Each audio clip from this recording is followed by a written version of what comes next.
What's up, everyone, and welcome to the WAN Show. We have a great show lined up for you guys today. The big news this week is, of course, the massive restructuring going on at Xbox. It was rumored, and now it has happened. And I gotta admit, I'm probably going to get myself into trouble with this topic because I've got a bit of a controversial take on it. In other news, oh man, Steam might need to do something about their refund policy. And I mean, oh man, I'm going to get myself into trouble with this one too. Maybe make it worse. Because the way that it is right now is harming indie devs in a way that I got to admit, I didn't see coming. What else we got going on this week? Well, the most important news of the week, above the Microsoft stuff, is that Hannah Montana Linux has a modern remaster nearly 2 decades later. Really? You went with that? So we can use that now. Classic Luke. That's good. That's very good. Classic Luke. Also, I don't know, man. Why not this? GOG joint CEO says that the future of gaming shouldn't come at the expense of ownership. Yeah. Yeah. Yeah. That's pretty cool. Yeah. Whoa.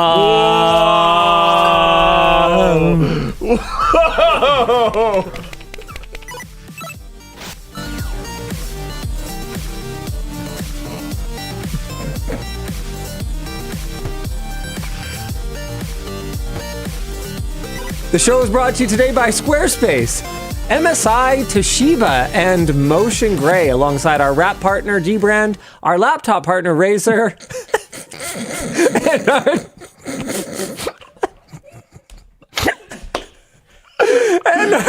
and our chair partner, Razer. All right, before we jump into the Microsoft topic, we should probably explain what's going on here. Times are tough. Times are tough, and bandwidth. But it's been a hard... And compute especially it's been a hard year. Are getting expensive. So Luke had the brilliant idea. Was it you? I don't know. Well, someone on set. Let's blame Dan. Had the brilliant idea of saving some bandwidth on streaming on Floatplane for the WAN show. I think it was you and Dan. By reducing the amount of movement in the frame. So Dan came up with the innovative idea of shooting... Oh no, I think the plate was me. Creating a plate. Pretty sure the plate was you. I think Dan brought up the idea of just like reducing. Right. By not moving, we saved money. Yeah, so we shot a plate of the set, and then Luke and I just have our heads poking up through it. So I don't know if we're going to do this the whole time, but we could see. Can you look at the stats and see how much less bandwidth we use like this? Do you think it's significant? No, I can't right now. Okay, well, someone's going to have to look at it. Someone might be able at some point. Well, unique username says it was in fact Dan. Nice. Solid. Okay. Anyhow, why don't we jump right into our first topic of the day? Xbox has hit a giant reset button, plans a massive corporate restructure, cutting 20% of the workforce and offloading 5 studios. They've announced 3,200 role eliminations. So 1,600 when it was announced, 1,600 by end of year, on top of the 1,600 others across Microsoft's workforce. And the aim here is shifting investment to focus on higher priority projects, in the case of Xbox, like Halo, Minecraft, and The Elder Scrolls. In an open letter written by Asha Sharma, Xbox apparently grew their business too fast during COVID, making teams 40% larger than they were at the start of this generation. Many such cases. With up to 14 layers of management for decisions. Now they're cutting back as margins are 3 to 10 times lower than the competition, and Big Green has lost 64 cents for every dollar they invested. Whew. Instead of just shutting down 5 studios, Xbox has allowed Compulsion Games and Double Fine to transition to independent studios with their IP, catalog, and runway for their next games. Which is actually kind of cool. Which is actually pretty cool. Undead Labs and Ninja Theory will be sold to undisclosed buyers, and their games State of Decay 3 and Senua will still be released. Senua? I'm actually not sure. Arcane Lion, maker of Dishonored, Deathloop, and upcoming Blade game, is in the initial phases of, quote-unquote, exploring other options. But this wasn't the end. Later this week, id Software lost about half of its workforce, approximately 90 people, and has been reduced to the size of the team that released Doom 2016. Meanwhile, Obsidian lost about 25%, so this is 60 to 70 people, and Avowed 2 has been cancelled, although a small team will continue to work on the game in hopes of it getting uncancelled while they wait for a new Fallout project. I'm concerned about that. That feels like that group is maybe in the second part of this layoff. That's how I read that. Hopefully not. Let's hope not. I read that. Another thing I wanted to note is that Microsoft had investments in projects going on that were not just in Microsoft Studios. So like IO Interactive is one of those, the Hitman developer who also just released a very good 007 game. I heard their adaptive controller, their accessibility team got absolutely brutalized as part of this, which really sucks because that's something that... Those were industry leading and people use them for things outside of just Xbox. That's really unfortunate. But yeah, so IO Interactive is fine, to be clear, but I think they were working on an RPG or a fantasy type game, which would be a little bit different for them. And a lot of the funding for that, somehow, some reason, not sure, maybe it's supposed to be on Game Pass, I don't know, was through Microsoft, and that funding is gone. So IO has had to respond with effectively layoffs of their own. Apparently the project isn't canceled, but I think a studio is closed, and there were some other miscellaneous layoffs.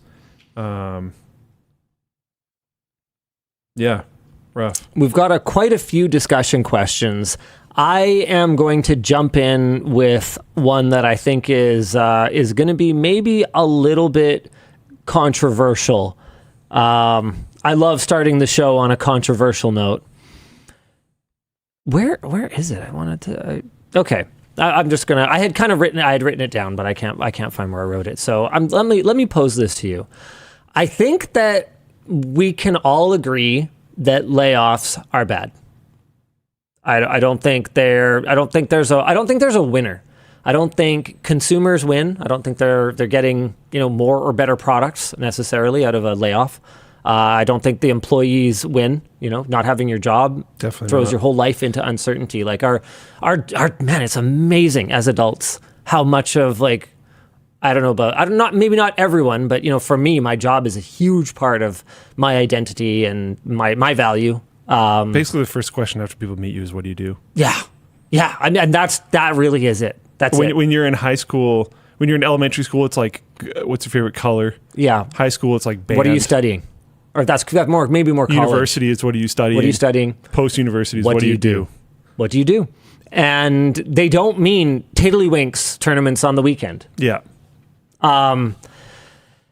And meanwhile, I don't think it's a win. Tiddlywinks tournaments on the weekend are sick, though. I don't think it's a win for Microsoft either. I don't think Microsoft wants to be in a position where they're terminating jobs.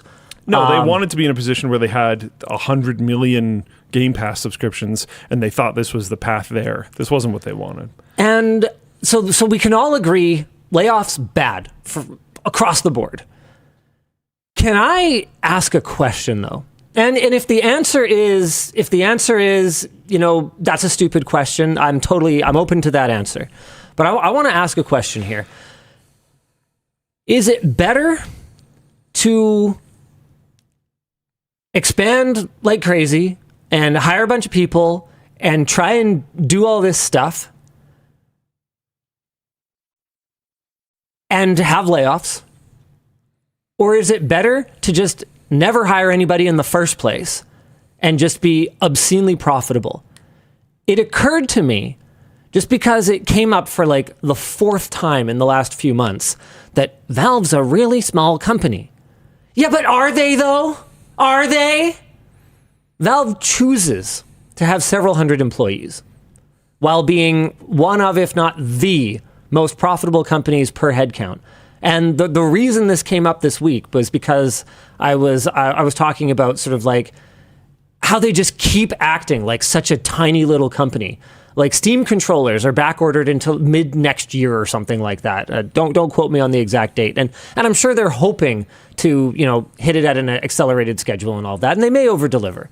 To be clear, I don't want to trash on Valve here, but also, we give a really hard time to companies who overhire and lay people off. And I feel like Valve gets a free pass for just being like, not having created the jobs in the first place. Buy the yacht manufacturer wealthy and just never hiring anybody and then going, oh, woe is me. I simply cannot do a longer press briefing for the most important product of the year because we're a really small... You have to understand, we're a really small company. And so I'm just wondering why there seems to be a double standard here. To be clear, Microsoft created this situation. They wrote the story where they're the villain of the story. They also bought out other studios in order to do that. Because they didn't have to do that. So they gobbled up all the jobs and then deleted them, which is worse. Unless we don't know what situation those companies that were gobbled up were in. Like fair. I remember talking back when I toured Monolith, right? They talked about the difficulty of being an independent studio. Yeah. How you basically you starve while you develop what is hopefully a home run hit, and then you eat, and realistically you lay off a bunch of people at launch anyway because you don't need QA when you're sitting at the conceptualizing stage of your next title. And then you ramp up again, and then you're starving, and then you hopefully hit a home run again. It's also very challenging. Live service games came around because the feast or famine nature of the games industry is really, really challenging. It is interesting that you mentioned Monolith, because aren't they gone? They are gone. But would they have been gone anyway? I don't know. That's an interesting question, one that we unfortunately have no magic time travel crystal ball to ask. Even if you did, I don't think you could. Because I think they changed hands. I think they went to Warner Brothers or something. So they started independent. You wouldn't know what happened if they kept going down that line. You wouldn't know what happened if they stayed with Microsoft, although you can probably guess. Yeah, it's rough. Because it's not Minecraft, Elder Scrolls, or Halo. Yeah, Monolith was owned by Warner Brothers from 2004 until it shut down in 2025. You know what's interesting? Shifting investment to focus on higher priority projects, and then outside of the quotes, it says Halo, Minecraft, and Elder Scrolls. Did they say that, or did we say that? That is something that they've talked about, but it might not have been as part of that quote. It's interesting to me that they didn't mention anything from Blizzard, Activision. Okay, I wouldn't read too much into that yet. Oh, I didn't mean as a studio closure type thing. It's just interesting that in their perspectives, those are their, I want to say Halo projects, but Halo's in the thing, so it gets complicated. But you know what I mean. Right. Interesting. Halo still being something that they glom onto is interesting because Halo is such a strong part of Microsoft's gaming identity, but Halo's also been just dead for so long. For a really long time. Yeah. What would it take to resurrect Halo for you at this point? Ooh, that's tough. So context there is I was a huge Halo fan. Basically, Halo raised him. Yeah. Well, no, but if you ask, I guarantee it had involvement. I know the answer. If you ask Luke, what's his biggest childhood memory? Most so you know where I'm going with this. I know the one that you're referencing. Christmas morning. His dad scammed him, just completely bamboozled him. Could never trust that man. Yeah, into thinking that he had gotten it was clothes or something. No, he tricked us that the big box in the corner had a crystal ball under it that was for my mom. Right, yeah. But so actually, we were supposed to keep my mom from getting us to open it because it was for her and he wanted it to be the big reveal at the end for her. Right. No one else knew that he said this to us. So Rich and I Rich is my brother, kept getting our family to not let us open this box, and nobody knew why. And then at the end, under the box was an Xbox. We lift it without looking at it to show my mom. We're looking at my mom for her reaction, and she's looking at us all confused. And then we look under the box, and there's an Xbox and Halo, and I think there was another game, but who cares? There was Halo. There was Halo. Yeah. What an absolute legend move. That was huge. We do have, right. So yeah, what would it take? What would it take to make you excited about Halo again? Because I guarantee you it won't be making it an Xbox exclusive, and Microsoft seems to be back to like, oh yeah, Xbox exclusives are important. Like, would you buy an Xbox to play Halo? I doubt it. 2026? Not current ones. Honestly, I think there's a lot that they could do. Halo Infinite multiplayer is actually pretty good. I had fun. But it doesn't feel completely there. That's fair. In my opinion. That's totally fair. I also think that the single player, like, they actually had a pretty interesting idea. I was really excited to play it together, and then Luke played like a little bit of it, and he was like, yeah, it's lame, don't bother. We can still play it together if you want. If you ever play video games. Campaign Evolved is coming out. Okay, yeah. We could do that instead. Yeah. A recreation of the first one. We're probably going to talk about that later in the show too, because Assassin's Creed Black Flag came out yesterday. Have you played it already? Is it good? I have thoughts. It's going to be a longer conversation though, so we'll get to that later. But yeah, I don't know. I think going back to roots a little bit, I don't like what they've done with Cortana. I think similarly to a few different franchises, they need kind of a reset. Okay, so they're weighed down by just like a convoluted, stupid canon that was written by people who honestly didn't understand what made Halo great in the first place. Is like, I read some of the books because I'm a nerd. Nice. So I think you could go back. Go into Master Chief's... Is there enough, like, is there like a time travel mechanism in the Halo universe? No, but just do a prequel. Halo 1 prequel. You have to do a prequel. You have to do a prequel right though. Like I actually think the game could be very different because it could be like John Halo during the Spartan training program. Sure.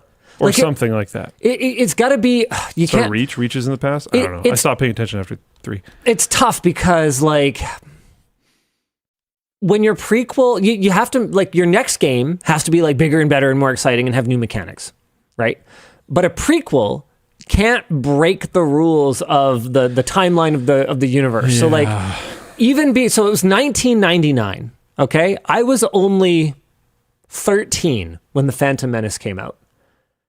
And when R2-D2 fires up his rocket boosters, I wanted to walk out of the theater. I was like, that's the dumbest thing I've ever seen. If he had rocket thrusters, why didn't he use them later? And the whole like canon thing where R2-D2 has sentience because he's like never been wiped or whatever. So what? He forgot? He forgot he had rocket thrusters? Like, it's just... So whatever they do in the past, they have to fight the urge. I will also point out, people are saying Reach was in the past. People really liked Reach. I didn't play Reach until years afterwards, because I think that's when I like first started going to university or something. I didn't have time. And I was away from my Xbox because I was at school. But people really liked Reach. Reach was a very positively received game. So I think they could do something like Reach again. But I would sequel, get off around. I would get off the current timeline. This Reach around. Dear God. I would try to get off the current timeline, or like find some way, and this is the problem. You could just comic book it. Why not just reset? Something like that. Like, honestly, I think Disney should do that with Star Wars too. Yeah. Just reset it. Start it over. Because it's gotten so convoluted. There's so many things that started out as a pitch for how to sell a toy that just make no sense in the canon anymore. But then, I mean, I don't. Meanwhile, they try and do a reboot with Harry Potter, and everyone's like, "Oh, it's stupid, man!" And they did that completely derailed, man. I don't know why. What's going on with my brain today? Oh, right, they did the TV show, and it was just so stupid. Like, oh my God. Okay, here's a question. Oh man, we're going to trigger him so hard. He's already probably got an upset headache. Which one do I hate more? What do you hate more? The Warcraft movie? You knew where I was going with this. or Halo Honestly, TV show? I think the Halo TV show. Really? I think so. And the Warcraft movie pissed me off. But the Warcraft movie is so offensive just because Blizzard was so good at cinematics and storytelling. They did it live action for some reason. Oh man, they had they had cinematics so down that I bet you can still find it. There's like, I bet you on YouTube there's a like Warcraft 3 all cinematics. I'm fixing it right now. There we go. Warcraft 3 all cinematics. I gotcha. Warcraft 3 all cinematics in chronological order, 2.1 million views. Warcraft 3 all cinematics H high quality remastered, 5.6 million views. Warcraft 3 cutscenes and cinematics pre-WoW, 2.3 million views. Oh my god, man. When you can get that many views on just the cinematics from your game, wow. Yeah. And okay, then Dan, we can lose the plate. I think I think the joke's over. And then they changed the story and they did it live action, which is just so insane. But the Halo one is so much worse. Okay. His helmet's off just like all the time. Like nothing matters. No one that worked on that show, as far as I can tell, ever played the game, ever cared anything about the lore. Just nothing makes any sense. It's so ridiculous. And then you have like the waste of Cortana, which is frustrating on multiple platforms, I'm going to say, not even levels, because then they brought it way too early to like the Windows Assistant thing, whereas if Copilot now was Cortana, I actually bet you it would have been received better. Yeah, well, people were pretty open to the branding of Cortana when they first introduced it, and then she ended up being just garbage, so useless. And Copilot's garbage, but it's less garbage than Cortana and was. I can see a trajectory where Copilot could kind of do Cortana-y things. Yeah, eventually, for sure. The original Cortana was just never going to go anywhere. Yeah. So it's like they have just burned Cortana, which is going to burn any Halo player that like projects themselves to try to be Mr. John. Okay, so basically, what I'm hearing is a miracle. Christmas miracle is what it would take for Luke to re-engage with the Halo universe. Basically, set off some ring accidentally, and instead of blowing up it or like biological deleting or whatever those rings do, I don't fully remember actually. Never actually really cared. It doesn't really matter. To be honest. Whatever the giant ring MacGuffin is, have one of them go off unexpectedly and it like time warps you or something. Sure. And then just be like, whatever, just forget about it. Nothing else ever happened. After we released Reach, just ignore everything. It was all a dream, full reset. I remember, I think I've told this story on WAN before, but I had to review the original Xbox Elite controller for a video. Yeah. And I wasn't really sure what to do, and I came up with like, you know what? I'm just going to go to Willow and rent Halo 5 and put it up in the room up there. And after work one day, I just stayed back and ordered some pizza, played Halo 5. Heated the pizza with your PC. Played the... played the campaign, and I remember finishing the whole thing and just being like, gross, good controller. But yeah, ick. I don't like that. I mean, hey, if they wanted to start over on Halo, there's a lot of developers out there who could use a project to work on. Yeah. Speaking of, the really weird engine, as far as I can tell, that they're running, maybe they should have used id Tech. Oh, dude. Considering Wolfenstein feels great. Indiana Jones looks so freaking incredible, amazing. Doom, oh my god, what a well-running and good-looking game. It's like my favorite engine out there, dude. In a world where there's so much, rage. In a world where gamers hate poorly optimized games. Yeah, id Tech has been awesome, dude. And look, I'll be the first to admit that I know nothing about, choosing an engine to develop my game. Wouldn't know the first thing about that. Maybe id Tech absolutely sucks hairy donkey sack to work with. I don't know that. But what I do know is, man, does the end result ever look and feel good to play. And so as a gamer, that I love that. And I'm a little tired of every single game I play being Unreal. We didn't give them the context yet. So the id Tech team seems to be literally completely gone. No. Like one person or something. I think it was cut in half. In half? Okay, that's not as bad as I thought. Because there was a ton of people saying the whole team was gone. So you did get that from people talking online. You didn't just make that up.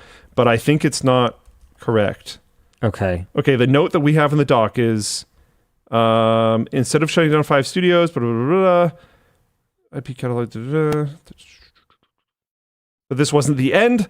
Later last week, id Software lost about half its workforce, 90 people, and has been reduced to the size of the team that released Doom 2016. That's what I've heard. Okay. Well, now people are saying they reduced down to 57 people, which would not be half of its workforce. I don't know what's going on, but I don't know that the whole team is gone. It sounds like they were massively force reduced. Well, it's not all Unreal. It's just all made on Unreal 5. Okay. No, that's what he meant. That was my point. Yeah. He meant Unreal Engine, not Unreal Tournament 2004. Yeah. Thank you. You're welcome. Yeah, so I don't know. I'm not sure. No, I mean, like, I don't know exactly what's happening at id, but it but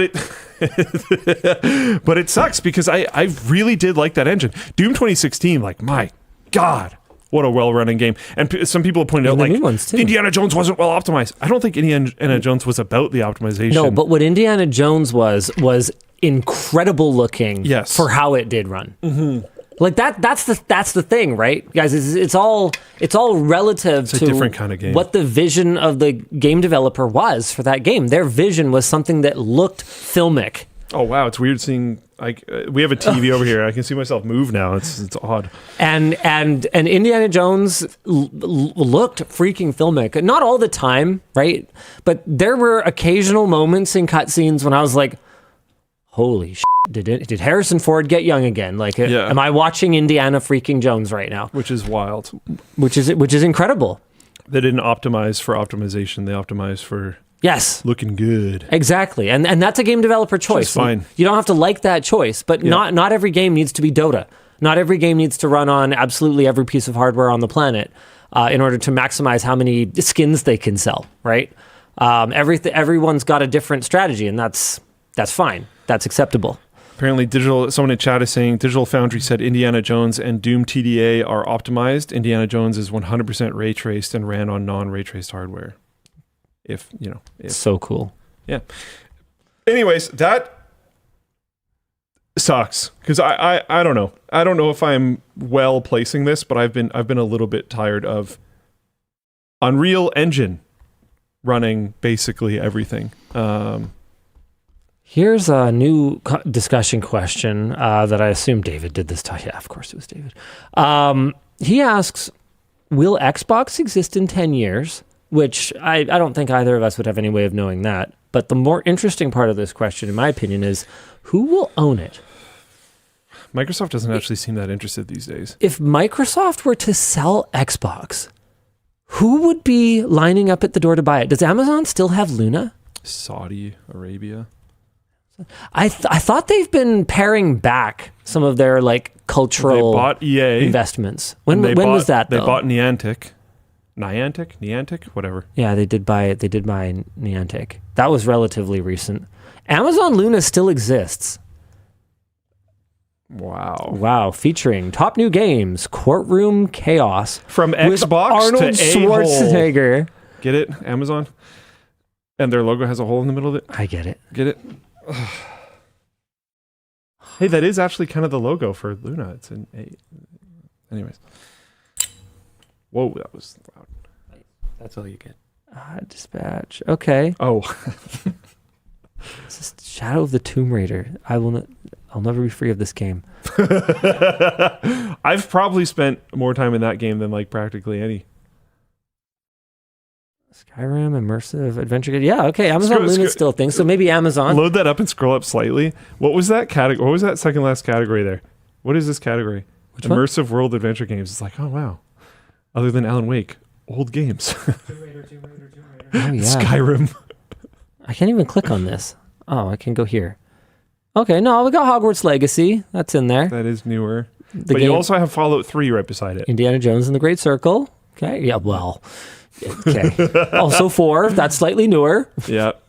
It's not that new anymore. No, I said newer. It's like 10 years old. I said newer! Who I else? also skipped who will own it? Who would buy Xbox? Amazon is I think a pretty good guess. You'd need to have like, holy shit. Would Nvidia buy it? I don't think Nvidia's that interested in gaming right now. Okay, so G-Box. G. Nvidia hasn't. we had Thanks, Dan. There's no way it wouldn't be the G spot though, at that point. That's what I was getting at. We had Xbox, we had A-hole. Yeah. Okay, now hold on a second though. In all seriousness though, there are people at Nvidia who do still care about gaming. That's the funny thing about companies, right? No, is that absolutely. they don't actually all like march in one direction. And sometimes they march in very different directions. there's people at Nvidia who still very much care about gaming and wish that they could get more Foundry time as much as any gamer does. And when I brought up the possibility of, could you guys just spin off GeForce? Basically, I was met with absolutely not. That's our DNA. That's our history. Gaming is a huge part of our culture, and we would sooner cut off our left nut. No matter how small your left nut is relative to your entire body. This isn't exactly how they put it, but they would sooner cut off a key organ, regardless of the size. All right, hear me out. Yeah. Everyone's going to hate this. If you're playing a video game and there's like this person liked that person, I'm going to get everyone hated that. Nvidia buys it, releases a console. Well, they would. Beats the expected price for Steam machine. It's ARM-based. And the way that they do it is having it be a very low-end machine that can play a lot of what you're playing a lot of the time locally, which is your friend slop, your whatever it's called, machine, whatever, paint the shoot the gun game. Yeah. Something Chameleon, whatever it's called. Mecha Chameleon. You can play that. You can play golf with Peak. friends. You can play Peak. You can play all those kind of things locally. Yep. And then when you want to play Indiana Jones and the Golden Circle, and you stream it from GeForce Now. GeForce Now. So in order to buy Xbox, you don't just have to have the money. You have to have the hardware development expertise. You have to have the games industry software relationships. Which they definitely have. The only companies that I could see having any kind of a shot at buying the Xbox and doing it justice would be like probably AMD and Nvidia. I guess Intel technically could. They are technically a player. And then what Nvidia would do then is they would basically, just like they're doing with the RTX Spark, right? Is they would accelerate the move towards ARM-based CPUs with GeForce graphics for gaming. They would use the leverage that they have with developers to, optimize for our GPUs. Oh, by the way, also it runs on this thing now. I think that there would be an expectation that they partner with Microsoft potentially on the operating system, at least for one generation or a couple generations. They've already built, to your point, the cloud streaming infrastructure that Microsoft considers a key part of the Xbox brand with their own streaming. And as much as I hate it, and as much as people will yell when things like physical games and physical media gets taken away and stuff, people's buying patterns show that if they can take less pain now, but higher consistent overtime pain later, they'll almost always go with that option. Debt, loans, credit card payments, services like this. I've seen a lot of comments on the Steam machine saying that people wish that it was $300-400, but could just play games like Mecha Chameleon and whatever else if they effectively released that box. But you can also get more juice out of it when you need by paying for GeForce Now or whatever else. I could see people going for it. I think that's also a more natural route to something like GeForce Now than pretty much anyone else is offering at the moment. But I mean, from NVIDIA's perspective, I could also just see them going, well, yeah, but also we just don't need to do that at all. We could just not. We're already building GeForce Now. Yes. We already are going to have, RTX Spark. We'll just sell the shovel that is GeForce Now to some other company or whatever else. Yeah, but I don't think I could see anyone other than them pulling it off, doing it justice. Could you see Sony buying them just for the studios? No. And the expertise or anything? No, if anything, I mean, Sony has been paring down their development teams as well right now. I don't think they're in a big acquisition move. I mean, what was that catastrophic? I agree. I was just poking. Game that they launched for a few days, and they spent like hundreds of millions of dollars developing. Yeah, that's the one. Sorry, Concord. You're talking about Concord. Yeah. Sony's been very frustrating because they had such a they were the strong single player game platform. And honestly, I think that's why they won a bunch of generations in a row. And then they seem to have just gotten they're just so enamored with live service. Hard-ons for the whole live service idea. Live service. And it's not live service games. It seems to be just they trying were to brute force with single player. I almost feel like you'd be better off just trying to brute force win the lottery than try to win in the live service game.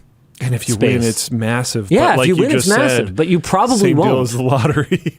Well, yeah, it really does seem like because that's an interesting comparison. Dude, you could save yourself if Sony had spent. Apparently, according to my AI overview here, Sony was estimated to have spent $400 million to develop Concord. If Sony had bought $400 million in Lotto Max tickets. They would have done better. They literally would have done better. They would have done better. Because they at least wouldn't have lost the money that they spent. They would have won the small prizes. They wouldn't have lost the money that they spent running the servers for it then. At least they would have just put the money in an incinerator. That's the worst case scenario with the lotto. Well, you can't lose more. Don't you win little things? Yeah, probably. I don't think I've ever played a traditional So it depends how many numbers you get, I think. I have no familiarity beyond how 649 worked when I was a kid. So take that for what it is. But yeah, no, even if they'd bought scratchers, they might have at least gotten, $150 million bucks back. Here or there. Yeah.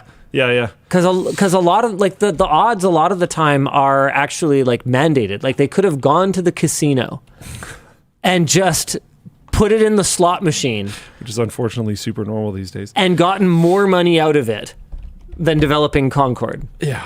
I mean, obviously hindsight's 2020 though. I'm not saying that I would have been a Sony exec and I would have been sitting around the boardroom table pitching, why don't we play slot machines? Obviously, yeah, they had to try something, but I feel like you do that if you're trying to just completely trash on somebody's idea. That's the only, because you're basically saying, instead of deleting 400 million, why don't we delete 250 million or whatever? Yeah, and I'm sure they didn't intend to spend 400 million at the beginning. So there's no super serious way to actually project that idea. Oh, sure. Sure. Hit us, Dan. Yeah, Cody sent this comment. I have to read it to you. If NVIDIA bought Xbox, they would rename it to RTXbox. Thank you, Cody. That was actually worth waiting for. That was pretty good. Good job. Nice. Oh, man. Where were we? We kind of skipped a question. You asked me, would it be better to just not hire in a Valve way? Yeah, right. Or overhire in a Microsoft way? And I'm just asking questions. My default route would be to prefer to go the Valve way, but I have to admit, it's not a terrible point, is it? There is, not only is it not a terrible point, the points that you made earlier, but also, is it noble to have tried to create a job and have succeeded for some amount of time and then eventually fail? Or is it more noble to have never created the job in the first place, but not have fired someone? Tell me this, okay? Let's say... Kind of tough. let's say I think the true answer is that there's a middle ground. I think Microsoft went way too hard, and we knew that the whole time. We were calling it out the entire obvious. time as they were buying up too many studios and doing all this crazy stuff. And I think we've been chirping Valve for forever for being understaffed. I think there's a middle ground. But let's bring it closer to home. Like if Linus Media Group, if Umbrella Corporation were to say, look, something isn't working, is it better for those people to have been paid for 2 or 3 or 5 or 10 years or however long it is and gain a bunch of experience that presumably they take with them somewhere else? Or is it better for me to have just taken all that money and put it in a dragon pile during that time? Like, I think that's the question. yeah. And I don't know the answer. I think in some cases it's tough, and I think for certain people they're going to see it different ways. Well, yeah. I mean, everything's easy to pontificate about. There's also philosophize about. Yeah. Until it's your job. Yeah. Until it's your art, right? Like that's the thing you got to remember, especially like games industry, content creation industry. This isn't just for a lot of the people who work here or who work at a game studio. This is not just a job. Like they're creating something. They put a little bit of their soul in everything they create. Yeah. And that's for sure. It's really cool. And there's different types of pain on both ends of the duration spectrum. Like if somebody just got hired and then that happened, there's a certain type of pain because they just left what might have been a fairly stable job or disrupted their life. Or moved or something like that, yeah. And then there's the other one where like someone might be, lifer level career dedicated to a certain place, and then that gets bumped because when stuff like this happens, the layoffs are rarely clean. Like when Microsoft is announcing, hey, we did 1,600 layoffs today and we're going to be doing 1,600 more by the end of the year. And the kind of stress that creates. There's, for one, and there's no way that was clean. There's nowhere that, like, of course, there's going to be people that maybe shouldn't be there for a variety of reasons. Yeah. And at that volume, there's no way that you perfectly cut all of those. You're going to get some people that is a really bad loss for your company and you just didn't necessarily realize it when it was happening. And that's going to burn them. And also, it's interesting that they pointed out in here, like, okay, Obsidian lost 90 people, and now they're at the team size that they were at when they released Doom 2016. No, sorry, you mean id. What did I say? You said Obsidian and Doom, so I assume... I don't know why I said Obsidian. I meant id. I think I read that but meant the other one because I was trying to find it in the notes. But yeah, id. So they're the same size when they released Doom 2016, but are they at the same energy? And I can pretty much guarantee you no. Because Doom 2016 coming out was kind of massive. I don't know necessarily how well the game sold, but that was a refresh of Doom.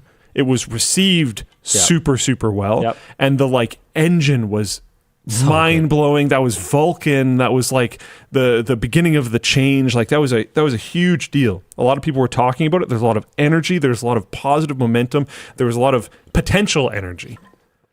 And then when you get half your workforce laid off, and they're like, well, you're back to the size you were when you released that chop now. Real good game. Keep going. And you have all these extra years of experience, so surely you're much better at doing whatever it is that you do. Yeah. Your potential energy is going to be real low, probably, I assume. So it's these situations are tough.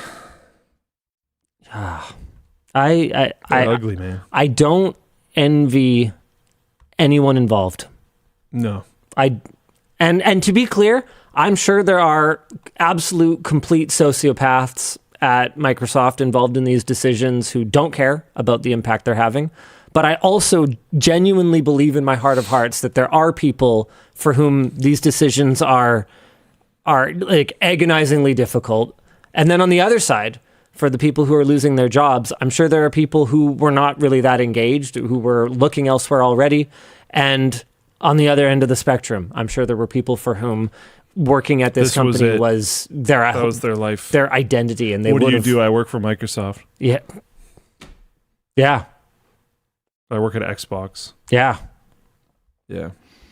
It's tough. And I don't know, we've talked about it on this show. I was told after we talked about Xbox a little while ago that Halo Infinite cost $800 million to make.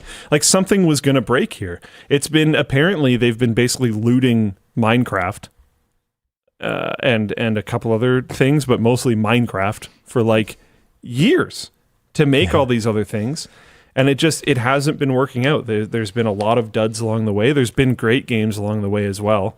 But I mean, we talked about this yesterday. We talked about this last time on WAN Show, where like I was coming in ready to go guns blazing. How could you possibly do anything that harms Double Fine? And then we were looking at their games and we're like, wait, I'm sorry. This is your big game of the year? Pottery fighting each other that had like a peak concurrent player count of like less than a couple thousand players or something like that. Like, oh my God, no wonder this isn't working. Yeah.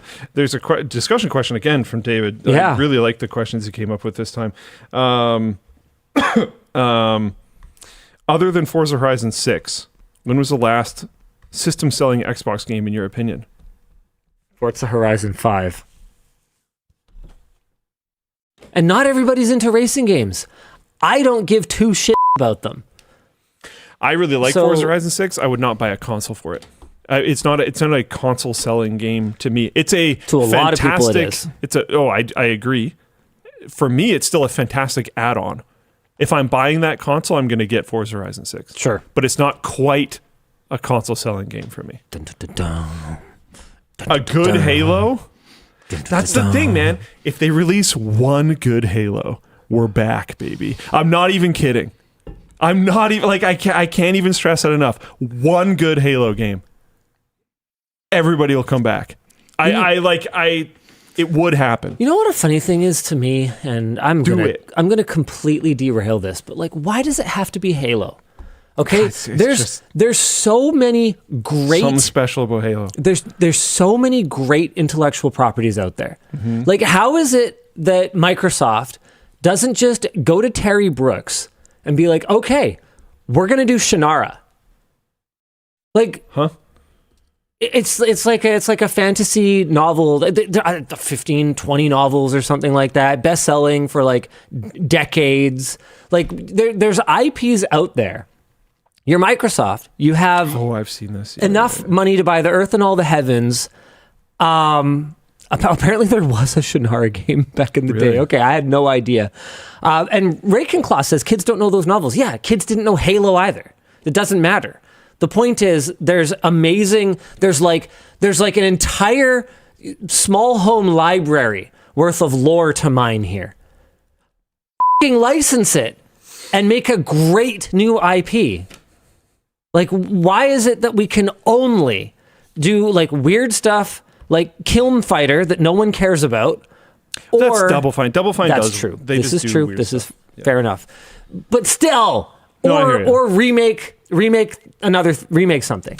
I think they could. I'm just saying, if you want to knock it out of the freaking park, it's got to be Halo. If you want to do well, maybe Shannara or something like that. But if it's a new IP, I think it's going to be tough. But you can't have, and you're probably right about like what the first one needs to be. But they also have to just, in the holster, they're going to have a lineup of new IPs. I think so. You got to blow it out of the park with Halo, and then you got to follow it up, which is another problem that they have, to be completely honest. But I'm looking this up. Somebody in chat said the last good Halo game was released by Bungie, so I wanted to go verify it. The last Halo game that Bungie released was Halo Reach, so that person is just completely correct. So we've talked about this on the show a bunch of times. One of my massive pet peeve things that has happened to a bunch of my favorite IPs, Star Wars and Halo being two of them, is you get people that come in and they hire a team based around the idea of hiring people that hate the thing that they're building. This happened with Halo. You can go find it. They hired people to work on Halo who hated Halo. This happened with Star Wars. You can go and find it. They hired people to work on Star Wars that hated Star Wars. This can't be a thing. You can find people, and the reason why they did it for both is because they wanted to like renew it and bring some new ideas and stuff like that. And make it appeal to a broader audience. Sure. That's the key. Halo appealed to everyone. Enough people. It would have been fine. Star Wars also appealed to an incredible amount of people. I don't think that was needed for either. Ship management sim, Pillar of Autumn. Come on, you play it. There's so many genres that would be perfect. I probably would. Yeah, you would. Hell yeah, you would. A like FTL style game, but it's Yep. Halo would be sick. And actually. you're in charge of the Pillar of Autumn, and you got to defend it that from would be so Covenant attacks. sick, actually. I know! Oh my god. A like more highly produced FTL with more story involved, and you it's could you get- getting the Pillar of Autumn out of this like horrible scenario. I would Different play the teams, hell out of that. Smaller teams, like there's so Wow. many companies that ship out their like Star Wars, the new Galactic Racers or whatever it's called that's coming out is done by the Burnout team. It's not done by like just do something fun. Okay, yeah, but like I don't know. I think 343 is going to need some type of a staffing refresh. Sorry. Oh, actually, yeah. Galactic Racer is coming really soon.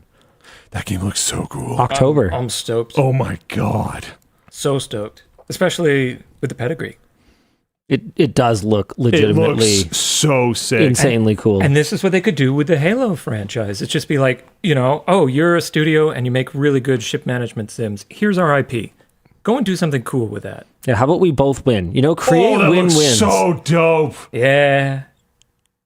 Yeah, I'm And the very Burnout excited. people being behind this is like a perfect fit. Oh, yeah. So cool. Oh, that looks awesome. Just give your IP to different studios. It's Do not fine. pre-purchase it. Don't pre-purchase anything ever. But even like, okay, even that being said, and I completely agree with Dan, to be honest, I think you can do sidebar things. There's been a ton of examples lately. Mecha Chameleon is a great version of it, where small, fun games with your friends can sell like gangbusters.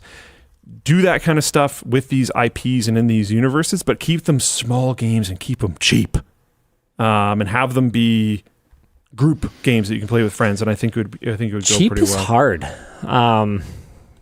It's hard to do because people who succeed at doing something expect raises. Yeah. You can't just keep things cheap.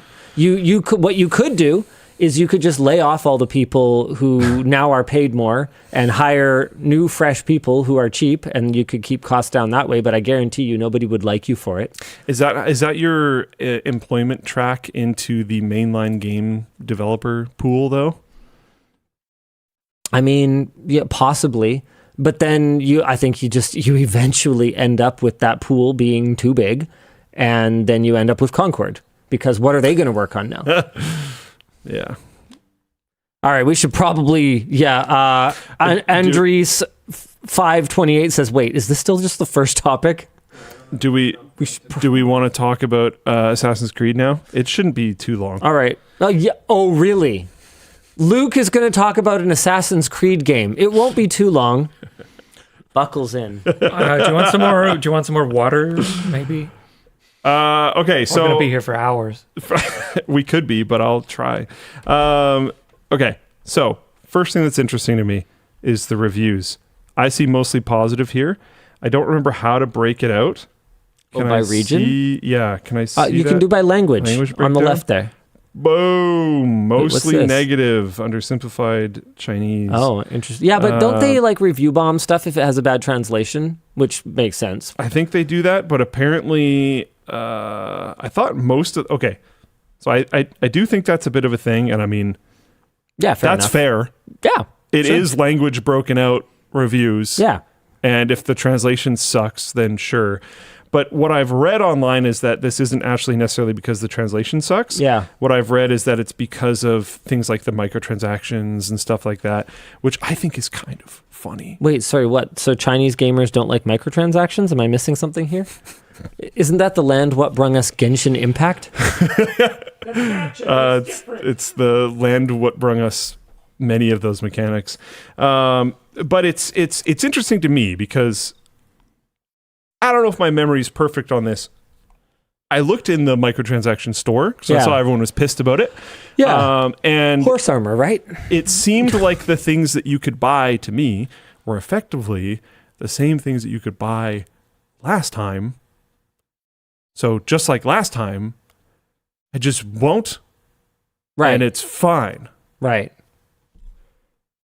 Okay. So it didn't really basically, bother you're not me too mad about much. that. I mean, I don't Okay. like it. In every single Assassin's Creed game for a long time, there's been some type of really annoying mechanic, and you could just have it not be annoying for the low price of whatever they're charging for the thing. Like you can get free treasure maps, or you can get free like resources for your ship or whatever else. Got it. But I just, whatever, I'm not going to do that. And other than that, it's fine. I saw some people pointing out like the graphics aren't that great. To be honest, for the price of the game and the fact that it's a re-release, I think the graphics could be a lot better. I think the movement is clunkier than I remember, and I remember the movement being clunky, to be clear. I don't think I'm actually looking at it with rose-tinted goggles. They also redid the combat, because Wasn't the combat what everyone liked? the ship combat was what everyone liked. I don't know. I haven't actually unlocked the ship yet because I haven't played a ton. I think I played for like an hour. The like ground-based fighting combat to be kind of in between, I would say, the new games, which are more like RPG-like combat, and the old games, which the old games were kind of weird. The combat was a little broken. You could just like perma counter, and then you just sort of win. So it could be like a circle of people around you, and you're still going to win the fight, which is like a little absurd. Right. But the new games have the same kind of problem, but it's because it's an RPG, and you're just like spamming abilities. Like not the newest, in the newest one I've played, which is like 3 old at this point. Because I decided that I was going to do every quest in the game before I finished it, and now I'm like over 100 hours in, and I'm not even close. So I'm just never going to play another Assassin's Creed game, as far as I can tell. I play it like twice a year at this point. I'm just still stuck. Anyways, you like my character has armor on it that makes people take more fire damage, and I have an ability that lights my weapon on fire, and then I'll just light people on. Like this is not Assassin's Creed anymore. Right. At all. The new games are just so far gone. But anyways, this one is a totally different combat you're an style. assassin. Shouldn't you not be on fire? No, I have a warhammer. Right. And I ride a horse into combat. Right. Like an assassin does. Totally, yeah. It's honestly going back. And so the like first island you end up on, which is the tutorial, where you're kind of running around. For some reason, because I'm weird, I used to try to speedrun that first tutorial island, and without thinking, I was just like 3/4 through it, and I had done like full sprint. I remembered every single path and stuff, and there was a nostalgia, like, oh yeah, I'm kind of like home again. I haven't played this game forever. I used to play this game all the time. And then the same kind of things wore on me, which is that game until you get your ship sucks. And I don't have my ship yet, so it's just kind of like, okay, I'm just wasting time until I get the only good part of this game. And then I'm sitting there playing the game, but my brain is too busy working on, like, why is Ubisoft so stupid? How did they release this game, which the only good part was the ships, and then they never released another... They didn't release, like, a ship game. They have other Assassin's Creed games that had ships in it, but they didn't understand that it wasn't the fact that it was Assassin's Creed and ships, it was just the fact that it was just ships. Right. And then they finally announced Skull and Bones, and everyone's like, oh wow, you're finally doing the most obvious thing in the world. Quadruple A. Great. And then they spent 1 billion years working on it, and they changed the idea so many freaking times, and then they call it quadruple A, and then it blows, and then they sell it for like $3 and no one plays it anyways. And it's just like, what is wrong with you guys? And I think that's what a lot of the reviews are on the game, is just like, ugh. Okay, you got me, right? I bought this nostalgia game for 80 Canadian dollars. Did you really? You spent that much? It cost that much? It costs 80 Canadian dollars. That's a lot. I don't think I spent that much on it. I think there's been currency changes and stuff since then. But these are the prices. And then on launch, they did this, which is like, I think someone told it up, it was like $85 worth of DLC. But to be clear, you don't need any of it. Just ignore it. Whatever. Right. And then people were also annoyed that, like, when you launch the game, you can flip through the menu and see the other Assassin's Creed games in a timeline and, like, launch them from there because they're really trying to get you onto the new Assassin's Creed games. Like, that doesn't really bother me. It takes 4 seconds to skip past it. Whatever. Like, there's things that are annoying, and there's things that I think people are overblown on. But ultimately, I just keep coming back to, like, I am not surprised by this. Makes complete sense to me. Wow, they're close. They're like almost a penny stock. They're at this almost point. gone. And it's like, yeah, it makes sense. You've pissed away like almost every title you have. Wow. That's kind of wild, actually. And it was incredibly unnecessary. Yeah, it's amazing how much Expedition 33 felt like what an Ubisoft Right? or Squaresoft game from their heydays should have been. Yep. Hey, just for fun, how many people do you think are playing Skull and Bones right now?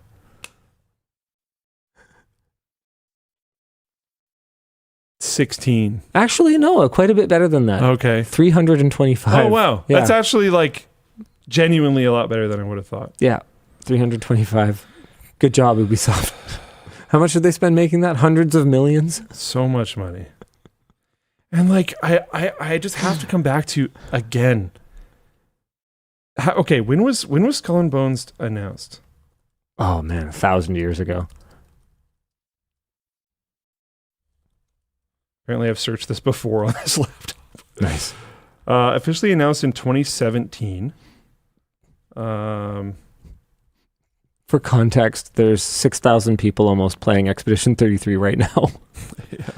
And Yikes. Skull and Bones is multiplayer. Yikes. Yeah. Oh, yikes. So you would expect a longer tail in a multiplayer game. So it was announced in 2017, released in 2024, pivoted on like a million times. Yeah. I keep coming back to like, this is kind of similar to the Halo thing. Yeah. We're like, man, they own Splinter Cell. When's the last Splinter Cell game that's come out? I actually don't know.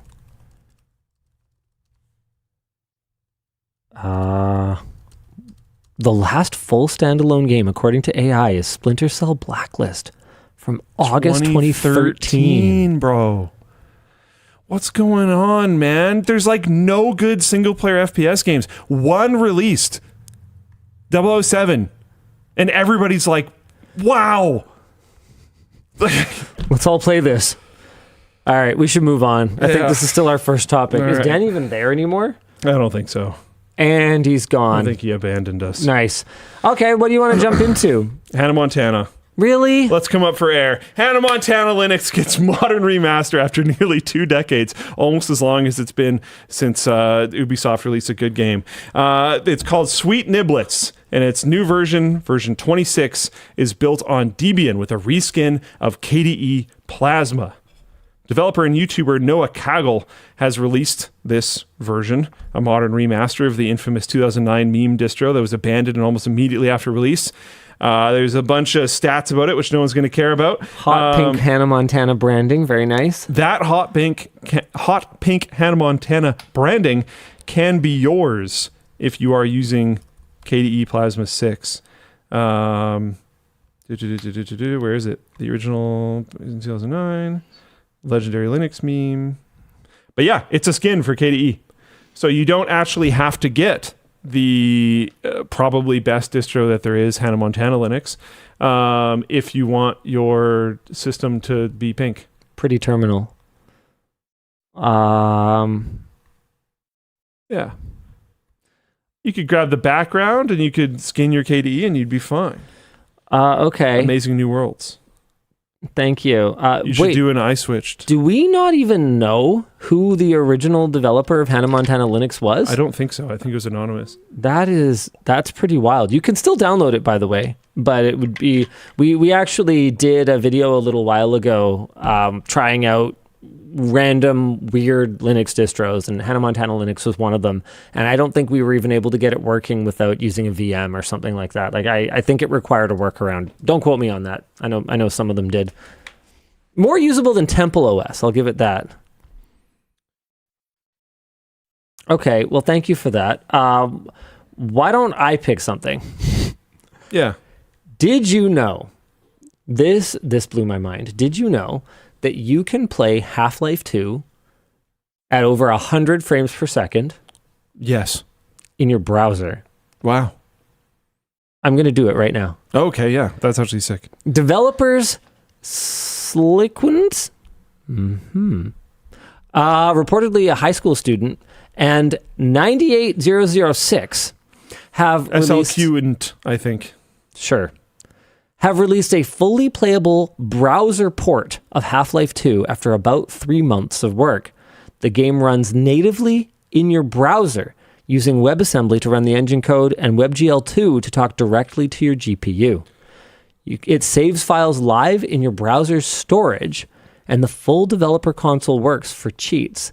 It reportedly can hit over 100 FPS maxed out, even on integrated graphics, which I have considerably better than right here, thanks to our laptop partner, Razer. The site serves the entire game for free with no proof of ownership check, and the port is built on leaked source engine code. So there is no sign whatsoever that Valve has authorized any of this. Valve has historically been pretty chill about fan projects, but this one leans a little closer to full-on piracy / taking of their IP, which, as we remember from D-Brand's Companion Cube adventure, Valve don't take kindly to. Known bugs include characters rendering with empty eye sockets, since the facial animation system had to be disabled entirely to keep the port stable. And I'm going to give it a shot. So I've got my gaming mouse in my backpack here. Specifically a gaming mouse for gamers. Yeah, it's for gamers. It's like a it's okay. Yeah, it's a Super Strike X2. Fair It's enough. definitely for gamers. All right. How do you like it? I haven't actually used it for gaming much. This will be the first time I've actually gamed on it. That sounds very Linus. I've just been using it as my mouse. That sounds very Linus. Yeah, for like work. Been inviting this guy to play video games for months, dude. Yeah, you never message me. That What do is you so mean? not even true. What do you When's the mean? last time you messaged me to play games? I talked to you about it literally last week. When did you message me to play games?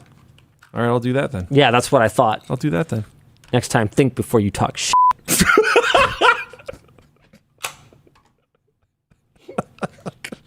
I don't remember where that line is from. That's a line, though. It's not. That's not how I talk to him, usually. I can't believe you've done this. I can't believe you've done this. Okay. So here we go. Web Half-Life 2. Okay.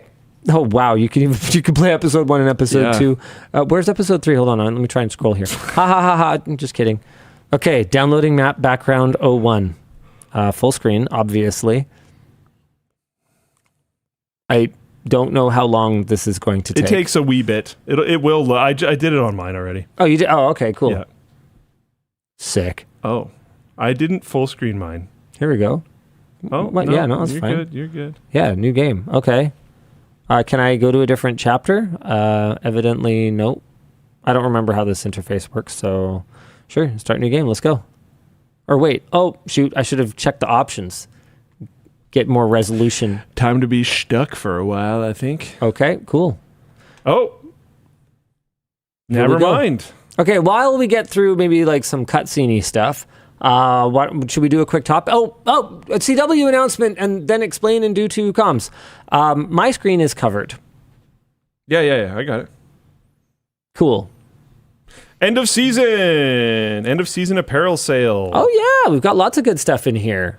Apparently, the discount has increased from 30% to 40%. Yeah, so if you're a size that we are having trouble moving for a particular product, or if there's something that appeals to you at 40% off but didn't appeal to you at full price, now is a great time to pick up end of season apparel over on LTTStore.com, and it's an especially great time to pick something up right now, because we have comms live where your messages just add an item to your cart, check out, show them the flow. That hat, I love that hat. I wear that hat every day lately. It's a sick hat, LAN hat. Is it in stock on both sides? Oh, there's not that many left of the mediums. There you go. Anyway, the point is, add an item to your cart and you will see our checkout messages interface. That will go, as soon as you place your order, that will go to producer Dan. There he is.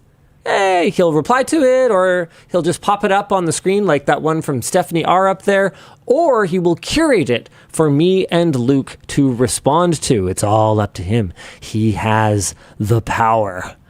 Was I going to say something else? Yeah, so now's a really good time to pick up something from our end of season apparel sale. Yay. We're doing things more like an actual fashion company now. So that's a whole thing. Bridget talked me through it. She's basically like, yeah, you can't do things like you guys do them. And I was like, why not? And she's like, because that's not how people do them. And I'm like, oh, okay. That's a pretty good conversation. Well, pretty much. It's not quite how it went. What else is interesting is that the sale runs until July 23rd at 10 a.m. PST. All right. This is also, our TrueSpec USB cables are fully stocked with all speeds, lengths, and connector combinations available. Whether you need a tiny desk cable or a long charging cable, it's now time to grab yours at lmg.gg/TrueSpec. TRUESPC. Every once in a while, he has Jay Leno's chin. Wow. That's an older reference. Still checks out. Okay. So, Dan, you want to hit us with a couple of comms? Sure. Hello, fellow checkout commies. Luke, I'm excited. Okay, that's probably the best one we've seen since the switch to checkout messages. I do like that. I'm excited to see you at OpenSauce. Yeah. I'm running a CTF at a booth there. Oh. Any interesting stories from community conferences like OpenSauce or DEF CON? Interesting stories.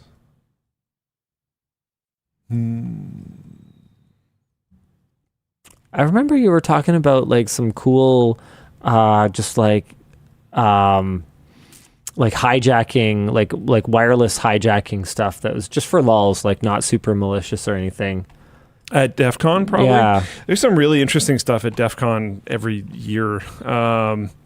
There was a pretty cool, like, baby's first intro to hacking in the,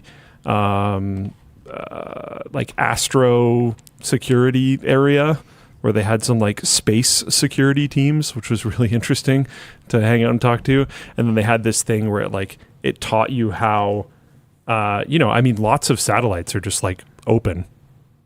It's just most people aren't going to know how to communicate with them at all. That's like basically your security layer. And how hacking some, especially very old satellites, is more about like, can you find any information on it at all? Right. And if you can, and you can get a signal up there, you might just be able to take it over, which is pretty interesting. I remember there was this thing from a bajillion years ago where people took over like an abandoned McDonald's and set up a massive satellite dish so they could take a bunch of satellites. This was a long time ago, but DEF CON I have very weird experiences with, because I show up to DEF CON, walk the floor for like half an hour, and then disappear into a hotel room until the last half an hour of the show because I just work on Goldbug. Cool. The like challenges. Yeah. So like I don't know. The interesting things that happen for me are like solving those puzzles. If you look up Goldbug Crypto Village, you'll find the page for that and the interesting things there, but that's just like puzzle figure outing. At OpenSauce, it's mostly like just meeting people that just have the most interesting interests. I really like walking around the like community booth area. Unsurprisingly to me, the hobbyist rocketry area was super interesting, seeing what some of the kids in school are like machining. The 3D printing revolution, what it's done for hobbyist rocketry is like amazing. That's obviously, there's some really cool stuff you can follow on YouTube there as well, but seeing not just the people on YouTube, seeing people that are just, doing it as part of a university club or high school club or whatever, it's been really fun. Yeah, I don't know. I don't think I have like a, super exciting story. No one asked me, but the last time I was at an event, it wasn't that event, but Michael Reeves like almost died. So that was interesting. I sent down a picture. Almost died. I mean, maybe not, but he could have. I feel like that's a lot of his life. Yeah, he didn't seem fazed by it at all. Dan, do you want to put up that picture I sent you? So he was going around this corner very fast. These carts, these are electric carts that do not fuck around, and his wheel fell off. Just fell off. Like it could have happened at any moment on a track that was very put together with little tiny flags like this, and not a lot of, this feels very OpenSauce. Michael Reeves doing something dangerous on a thing that is attached to an engine and wheels on a track that was thrown together somewhat shoddily feels very open source coded. Yeah. So. Yeah, pretty much. Oh, Michael. No. So that was fun. He's awesome. Anyway. Yeah, open source is wild, man. I don't even know how to like explain it. I'm happy that they somehow still get permits to run that show. Dan, do you want to hit us with another? Sure, they get permits. For Luke, again, who Nice. seems like he might be into it. Have you ever tried wing foiling or any other wind or foil sports? Evolving very quickly over the last few years, buying to use during board setup and teardown. What did they buy? They bought Wing foiling. screwdriver bit hex and bit set torques and the bit case. How to wing foil. I think it's like a surfboard with a wing on With it. like a kite. Are we going to show your screen? Sure. I think this is it.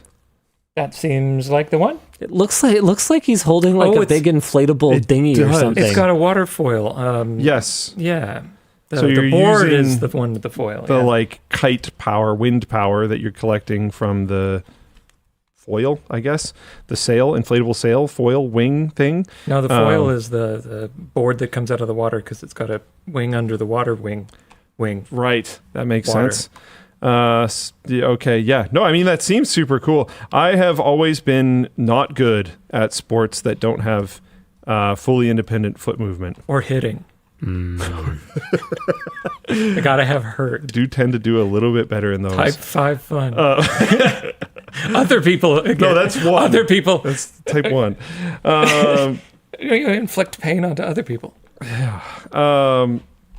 Yeah, no. So I mean, it sounds cool, but yeah, I'm normally like skateboarding, not so much. Rollerblading, yes. That was usually where my brain went. Independent foot movement, I did better with. If both my feet Got had to it. be stuck on something, You're okay at snowboarding, aren't you?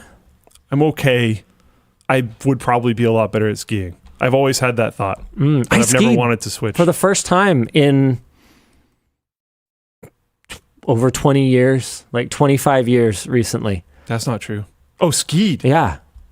Yeah. I'm a liar. I hadn't skied since I was liar. a minor, I think. I have never skied. You look like a skier, Luke. You don't have the kind of snowboard vibe. What is that? What is that? It means you're not cool. I think that's what he said. You know what, though? No. I'm a skier, so I think the opposite. Snowboarding is not You don't cool look like anymore, a though. dick. Skiing's cool now. So they're like back in Skiing's the cool in now. the 90s, like all the kids wanted to snowboard. Snowboarding was the coolest thing ever, and skiing was like for grandpa, basically. That's why I'm a skier. And not anymore. Not anymore. Now skiing's cool. You know, it kind of makes sense to me because I feel like, am I going to be just way off on this? Like, if you look at how people used to play video games, Yeah. RPG games, I'm not going to wear that armor. I know it's better, but it looks bad. Snowboarding.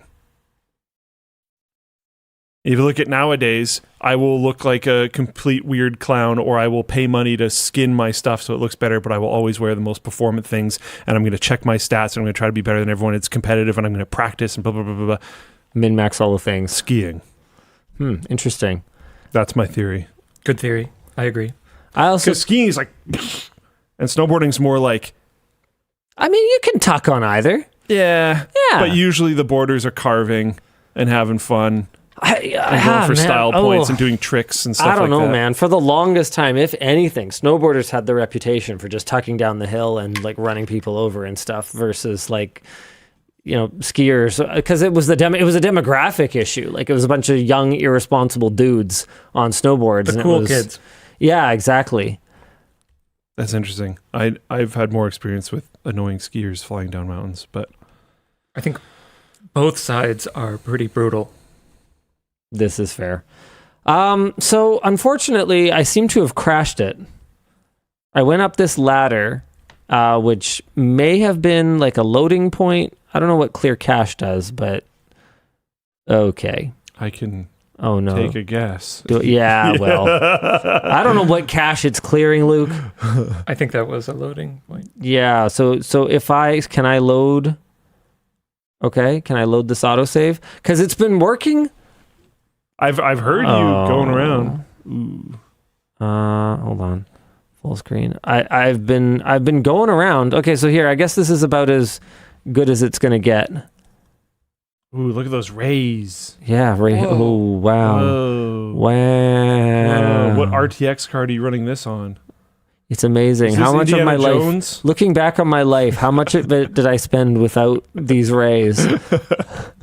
Are you a can putter awayer or a getting beaten Half-Life player? Oh, I can't hear what he's saying. Bet. Hold on, let me try again. Bet. Hold on. He's a getting beaten guy. No, I'm going to try again. Bet. This feels very Linus coded. The right to make this kind of decision. This is our savior. This is how I played Star Citizen. Will they ever be Yeah, it works, I think. I think that's valuable for the Star Citizen community. Blah, blah, blah. Here we go. Your concerns. Professional physicist. Try to answer every possible Okay, so yeah, where's my ladder at? First, Turn around. No, I won't. consider the fact I don't want to. I want to go through here. I'm gonna open this. Precinct 13. This is why you break Linux, and this is why you're a good QA tester. Go to Nova Prospect like a good boy. No, I don't want to. Eh. it also requires I'm gonna go in there. I like all the blood in the room. It's pretty. It's red. Free teeth. Free teeth. They're like the ducks at the park. You can take as many as you want. Hey! Oh, so no, that wasn't a loading spot then. Interesting. So, there was a bit of a glitchy moment. I think that's a dead guy.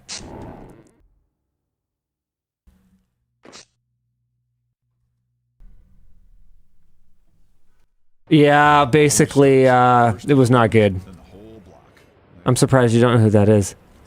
I might am just really bad with names. Yeah, pretty rough. All right, why don't we jump into our next topic? I am pretty impressed at how well that's running. That's kind of crazy. And this was a couple of high school students?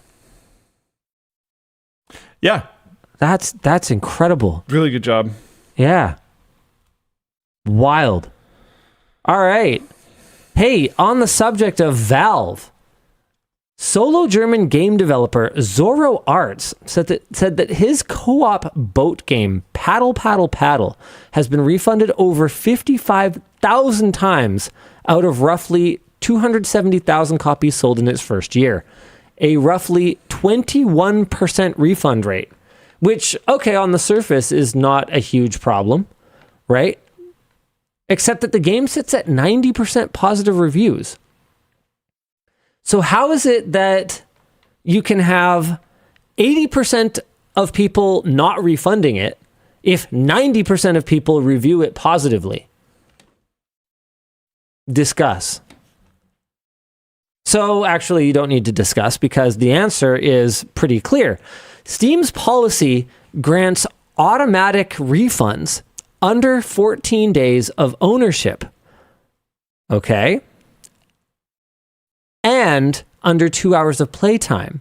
And while the game was designed around 3.5 to 4 hours of play, speedrunners and skilled players are rolling credits inside the 2-hour window. So you'll actually see reviews, like dozens of reviews, openly saying things like, great game, finished within an hour and 40 minutes, refunded. At an average $4 sale price, we're talking about $158,000 in refunded revenue. Now, Zorro Arts is careful to say that he supports Steam's refund policy as a player right, and he's not asking for the refund policy to be removed, but his suggested fix is having Steam display an expected completion time next to the price on every store page, so short games aren't punished for being short. I don't know if that solution would really work either necessarily. Maybe you could do an average. Are you showing the gameplay? Yeah. It would be interesting to maybe have like an average amount of time players played this game for and an average completed time. That wouldn't tell you that much about it, because like I was blown away by how many achievements I got in Expedition 33 for like just being a third of the way through the story. And, like the percentage of people who bought this game and just never played it. So I don't know how the percentages for those things on 007 are very high. It's a very good game. Lots of people are playing it. Oh, really? And lots of people are playing it through. I'm not done the game yet, but I don't know. I feel like I'm pretty far into it. I've played it a decent amount. I wonder how many people are playing right now. Steam stats. Oh, yeah. 3,313 people playing right now. Single player shooter game that was released like 2 months ago. Seems not bad. CatOS says it doesn't help that there's YouTubers doing challenges of speedrunning a game and then getting a refund. I have heard of that before. That's pretty brutal. Well, their thing is they have to keep buying it every time they fail or something, right? I also don't think that they refund it. They just I don't try. think so. They have to buy it every time they try it. I don't know, but it's still content that's out there. Yeah. This one, I don't know. I do think. I mean, do they tell people that it's like you're gonna play it for an hour? Because like I know they're saying like it would be nice if Steam put something there, but I think they also don't. Gas Racing says if you get the game complete achievement, you shouldn't be able to refund. But like, I'm gonna put one of those on the menu. Yeah. What if you make your game 10 minutes long? Like I could maybe understand. But then it probably wouldn't have positive reviews. So that's where this is a really unique case. I mean, maybe the solution is that they just put an additional condition in. So 2 hours, 2 weeks, 2 quarters of the game, or something like that. How do you define a quarter of the game? Well, I was going for half the game. No, I know. How do you define half the game? I don't know. That's really tough, because what if I spend a bajillion years in Act 1 of BG3, which is possible. But then you'll go over 2 hours. Right? So it's one of. Yeah, because this game, I don't know. I could understand buying this game and then playing it for an hour and being done and feeling bamboozled. Because what freaking game is an hour long? I know people are saying 2 hours, but 2 hours is the limit. There's a lot of people in the reviews saying that they played for an hour. That being said, it's on sale right now for less than 4 Canadian rubles. It's a very cheap game. If I had a good time with this and I played it for an hour and it was $4, I'm not going to be way too upset. There's definitely things that I could do for an hour that cost more than $4. Yeah. Yeah. So like I don't know. I do think some type of visibility on it could be cool, but I also really don't look back fondly on the days of everybody screaming at game developers, obsessing to make longer about games. How long is the game. Like, Yeah. I don't even, yes, a lot of people were screaming for longer games, but for me, it's more just like defining the value of a game by how long it is Yeah. like defining the value of code by how many lines it is. Like, Yeah. it's not, I always hated that. like, Portal is such a prime Incredible example game. of a game that just completely bucked that trend, and its shortness was its greatness. If it had been twice as long, it wouldn't have been as good. In fact, controversial take, sorry, I did not enjoy Portal 2 as much as I enjoyed Portal 1. It wasn't as fresh. It was longer. Is that controversial? It felt, Not a controversial take, I think. it felt more drawn out. I just didn't. I like Portal 2, but I like Portal 1 more. I did not enjoy it as much as I enjoyed Portal 1. And yeah, West 27 in Floatplane chat says Titanfall 2, another prime You can example. beat it in a night, Yes. and it's absolutely worth it. I'm I not wish that I good, didn't but have sure. to. I wish I wish it was longer. But they do a really good job of they take the good thing away before it becomes bad. It's like a tight script. They don't let you get tired of anything. It's amazing. Dude. Spoiler alert, that time shifting mechanic. No, I just literally all of it. Like I just wanted to play with that for the rest of the game. The house building thing. It could have literally only been it could have literally only been that. Yeah, that would have been an entire game. Yep. Easily. You know what? Even though it got a little tedious for me just because it was like kind of easy, It Takes Two did a pretty good job of that. Okay. Did you ever play it? No. Oh, it's a great play with the wifey on the couch game. Because it's accessible enough that like she can do it even if she's not a hardcore gamer. She just wants to play Pokopia now. Fair enough. That was a highly successful purchase. But a nice thing about it is that it gives you a new mechanic. It gives you a short tutorial for how to use it. It sets you loose in a world where you have to use it to solve a bunch of problems, and then it rips it away. Yeah, good. Never to be seen again. Yeah. Someone said also Assassin's Creed, and that... Oh, that's what you mean. Yeah. What? I tried really hard to like Assassin's Creed. It's not your kind of game. What's that supposed to mean? Is it too cerebral? No. Linus likes good games. You like Anno. How could I say that? That doesn't work. I tried Maybe really... it's not cerebral enough. I tried really hard to get into Assassin's Creed multiple times. I would have to check my Steam play history in order to know like which one I ultimately tried to play at some point. But I just couldn't. I just got bored. I do not care for Assassin's Creed. I do not care for it. I'm sorry. What you got there? Yeah, he said the older Assassin's Creed games are shorter. 15 hours if you speedrun the campaign, and 41 to 45 if you do the side quests. Who plays an adventure game speedrunning? That's what I'm saying. Like, I don't think Assassin's Creed was ever like a short game. Oh, wow. I do not own Assassin's Creed on Steam. I own it on a disc. I do own it. I know that, and I see it not in my account. So that's where we're at on that. Alrighty then. Yeah, I got bored with AC Black Flag, actually. I never actually beat Assassin's Creed Black Flag. Random fun fact. I talk about the game all the time, never beat it.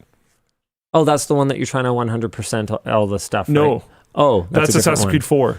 Got it. That's the one that just got remastered. Nice. Okay. I talk about it all the time. I played it on stream a bunch. I played it in general a bunch. I got it pre-release because they gave it to us for like benchmarking review. And I was on the top of every leaderboard for every category.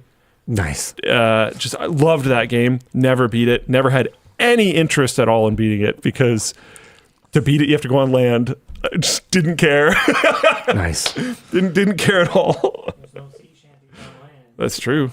Okay, hold on. We have one more question. So, no, forget it. Okay, I do have a note about Steam's refund policy / just game purchasing policy. If anyone from Valve is watching, I know you're not, but whatever, it's worth a shot. I want to talk about my experience trying to buy the Jackbox 10-pack recently. Okay. It was really annoying. I forget if it was on sale for Steam Summer Sale or if it was just a deal because it was a bundle, but basically I saw a price I liked and I was like, you know what? I like Jackbox games. I play them like when I'm out and about at other people's houses. We do like pool parties and other kinds of get-togethers, and it'd be nice to be able to just like fire up Jackbox on this TV and people can play Jackbox games. It's like a great little, icebreaker. And I was like, I'll just get them all because whatever, I can. And then I couldn't because I already owned Party Pack 4 or something. And so if you already own one, you cannot buy a bundle that contains that item. That doesn't feel normal. No, Steam. it doesn't. I would think. No, like I feel that. Yeah, like I thought you used to get. No, I don't expect a discount, but I thought what you used to get was a giftable code for the one you already had. No, usually you get a discount based some on of the bundles the value of okay discount or multi-copy. So then I was like, okay, fine. Well, it's still a way better deal if I literally delete this game from my account and then buy the 10-pack. So I deleted it from my account, which you removed it from my library. And I tried to buy the 10-pack and it wouldn't let me. Now, to Valve's credit, they have a great little mechanism where you can restore an item that you have removed from your library.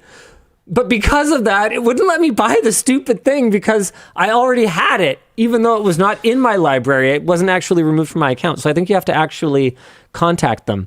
People in the chat are saying that it could be down to the developer to set that up. Maybe, yeah, because I've read into this a number of times, and it's always a discount based on the value of what you already own.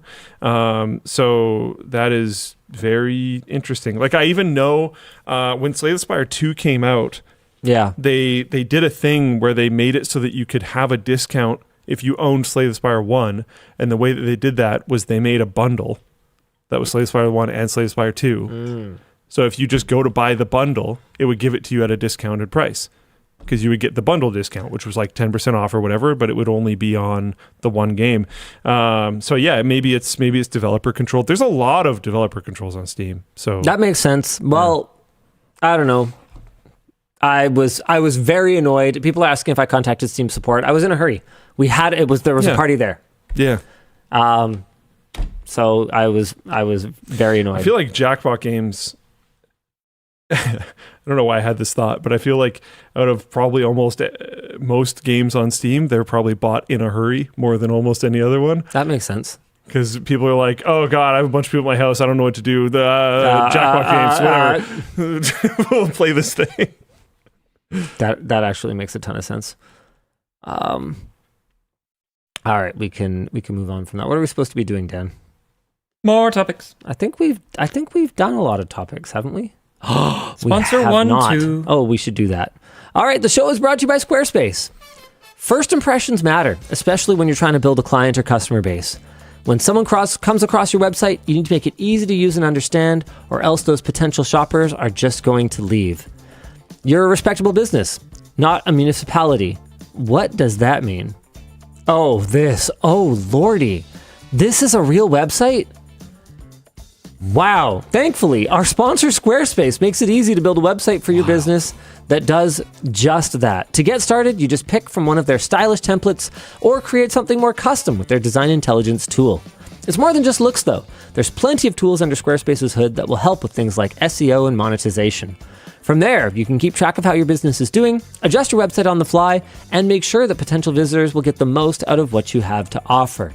We've even used Squarespace for our own website at linusmediagroup.com, where, by the way, I think we have some job postings up, so maybe go check that out.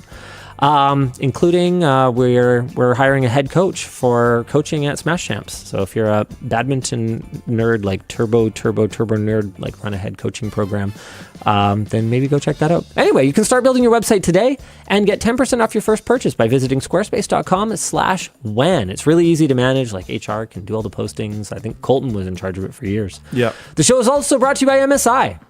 Just like an ogre or an onion, MSI knows that a good monitor has layers. And the MPG X24 QD OLED has 5 display layers working in tandem to help it maintain its peak HDR brightness at 1000 nits with lower power consumption. The monitor is True Bright certified, which means the brightness is measured based on how the human eye sees it versus just a raw output number. And if you're worried about image burn-in, MSI's OLED Care 3.0 uses sensors to help reduce the risk of an image of Shrek sticking around for too long. Is that a Shrek toaster? That's amazing. And that's all backed by a 3-year burn-in warranty. Their Dark Armor film offers deeper blacks as well as additional scratch resistance on the screen itself. And it's also sleek in design, so if you don't have a ton of desk real estate, you'll be totally fine. It'll fit with limited space without unnecessary clutter. So grab your MPG 322UR QD OLED X24 monitor using our link right there. There it is. Hello, link.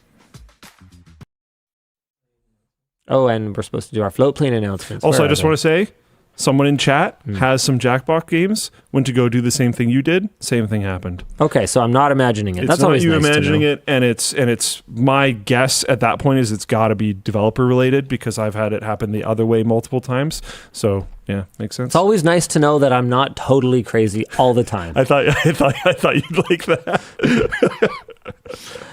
All right. Not only do we have another early release for our floaters? But we have another video that is exclusive to Floatplane that was 3 years in the making. My motorcycle is finally done after 3 years in the shop.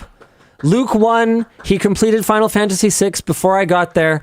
But I got there eventually. That's me aboard the turbo pink motorcycle.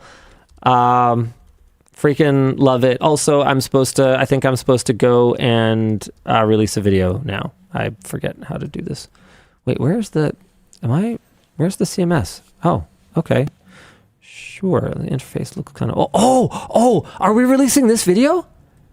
Where is it? Hold on.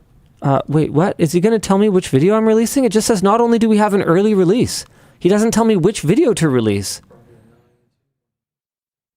Oh, here it is. Oh, yeah, okay. Check this out. The 115-inch True RGB TV, Sony's new flagship is here. And I and a man who owned a display get to unbox it, and he gets to experience it for the first time. It's absolutely flipping mind-blowing. It's like so cool. Hold on, where was... there's a Floatplane exclusive. There's the next episode of the thing. I forgot the name of it. Oh, wait, it is not released yet? Not released yet. Never mind. Sammy gave me a timestamp that I'm supposed to go look at. 1 second here. 1927. Hold on. Where are we at? 1927. Good year. That's too close.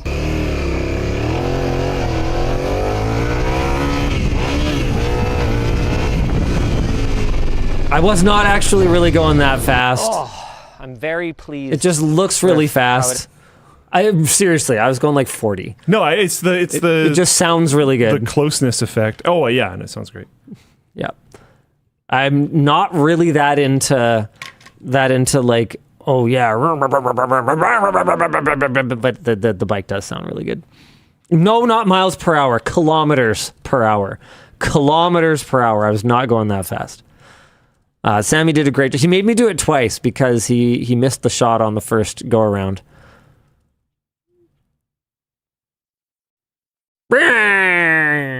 Yeah, you nailed it. Good job, Sammy. All right. Oh, right. I should probably talk about that. So yeah, get all of this and more at lmg.gg/FPWAN. Join all the cool peeps over on Floatplane. Also, we already talked about like checkout messages and stuff, but hey, if you're looking for something else to pick up over on the store, we have all of our cables in stock right now. Yeah. They are the #1 seller every day. People are freaking loving our truespec cables. We still only have Type C to C and Type A to C, but sure, it's a cable, says Mario M. But what a cable. What a cable. It lives up to its name. Fast charges with a cable that doesn't kink and is shielded with a strong rubber that looks like it's built to last. Bravo. Bravo cable. Bravo. I have found it's pretty nice. This is hilarious. They are 5 inches long. The photos don't show that. Variant. 40 gigabit per second, 0.32 feet. What were you expecting, sir? What? What? We don't have a different picture for every length of the cable. Also, 5 inches is a lot. It's way more than average. Is it? I don't No, think so. average is like 7. Dan, you're going to crush some souls, Dan. Relax. Relax.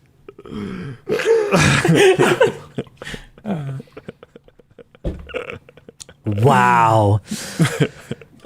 Wow. Neither of you are being like, oh, thank God. Dan, viewership's dropped like a rock. Way to go, Dan. Everybody ran away from grab a measuring tape. Oh, Lordy. Anyway, yeah. The cables are doing good. Buy more cables. They're good. Good job, Creative Warehouse team. Okay, what else we got going on today? It shows it in centimeters and feet because I think I saw a Canadian flag, so I was like, maybe. Yeah, it shows 10 centimeters. I don't know, man. Look, I don't expect people to read the product page for everything they buy. I mean, It's not a product page. It's the name of the product. Okay, I'm not trying to chirp our own audience, but like, you literally select on a drop down. It's literally this is like the product page. Like it's.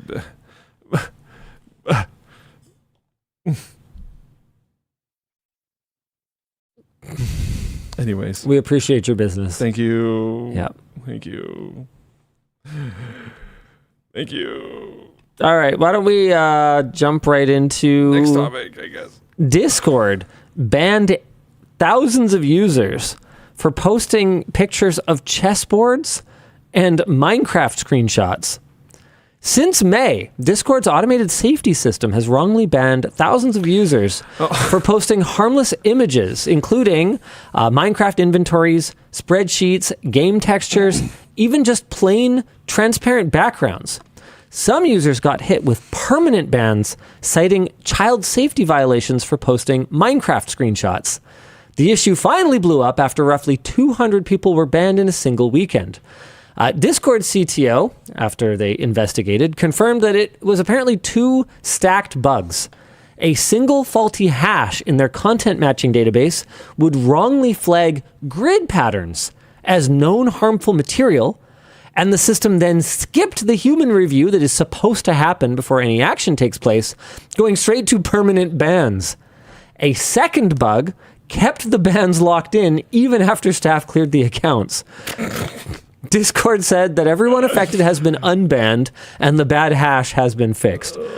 Our discussion question says, a false child sexual abuse material flag is just about the worst thing that you can attach to someone's account by mistake. Should permanent bans even be possible without a human actually looking first? Oh man, I see. At Discord scale, bro, when almost every user is unpaid, bro. And who wants to review those, man? Yeah. Like, I can understand. That too. Oh. God. Oh. I didn't even think about that part. Ugh. Like, there's a reason that we're just using hashes. So that it's no one's job to review this stuff all day. Like, that's... And there's... There's no excuse either for banning people's accounts and labeling them child predators when they didn't do anything. But I'm also, going to address that a little bit because this thing said the worst thing you can attach to their account. I don't think it tells every other user. I don't know. I feel like I don't think so. The principal's office has got to have a permanent record somewhere of Yeah, everything. but No, I know. Yeah. But just like, I don't know. Like, they're not putting you on a registry or anything. I'd feel deeply. Well, I don't know which governments they're cooperating with. Actually, I'm in a publicly accessible registry. Any registry. I don't want to be on any registry for that. I would love to go to court and them pull up the offensive imagery, and it's just a bunch of like chess screenshots that I'm sending Emma.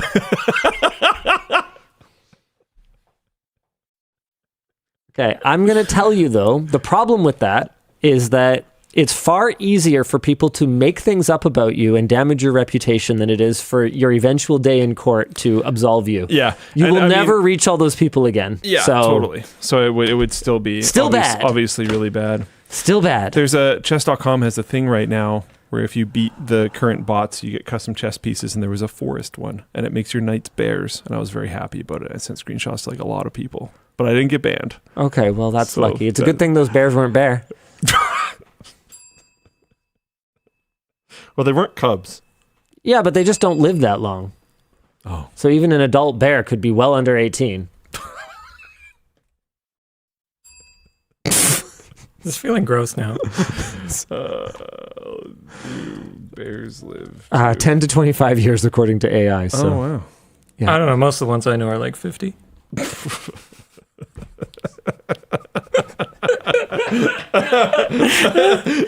couldn't pass it up. Oh, he's going to ding it. There we go. Thank you. Nice. Nice.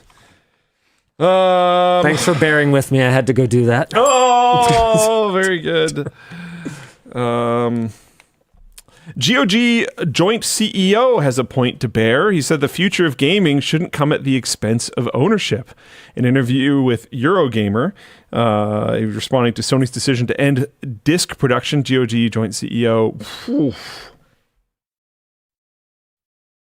Krzysztof Paplinski said, as the industry becomes increasingly digital, players should have the full confidence that the games they buy will remain accessible regardless of changes to platform, storefronts, or business models.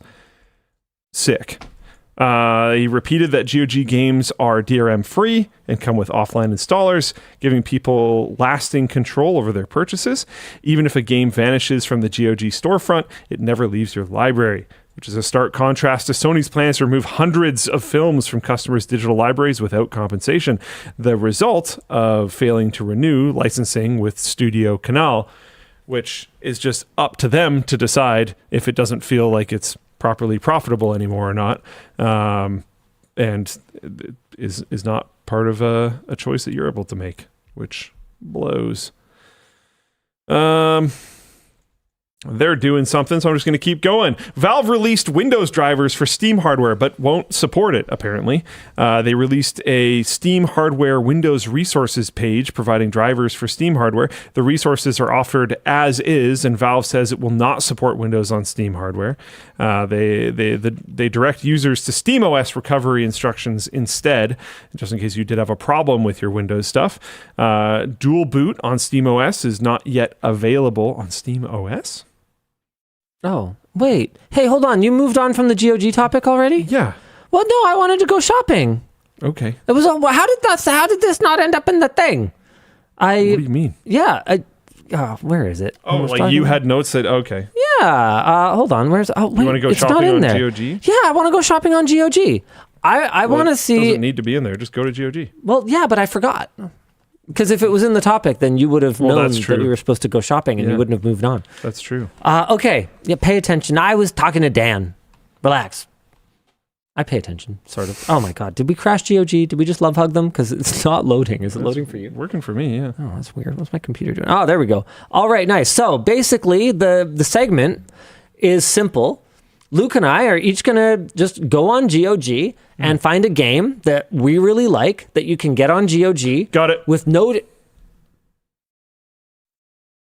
DRM, and you just actually own it forever. Like, GOG is so cool. When you download the game, you just get like a file. It's like, this is the game. Okay, well, Luke found his, and he's going to talk about it. Well, stop. It is, okay, hold on. Which one is that? Okay, that is actually a really... Is that $3.60? Canadian, bro. This is actually a great deal. That's a great deal. This is a fantastic game. It still holds up. It's still really fun. I would genuinely actually really recommend you go pick this up. It's really cool that they show it's the lowest price in the last 30 days before discount. I might have picked that if I'd seen sweet. it. That's like, I kind of picked it as a meme, and the more I thought about it, it's like, that's an incredible deal.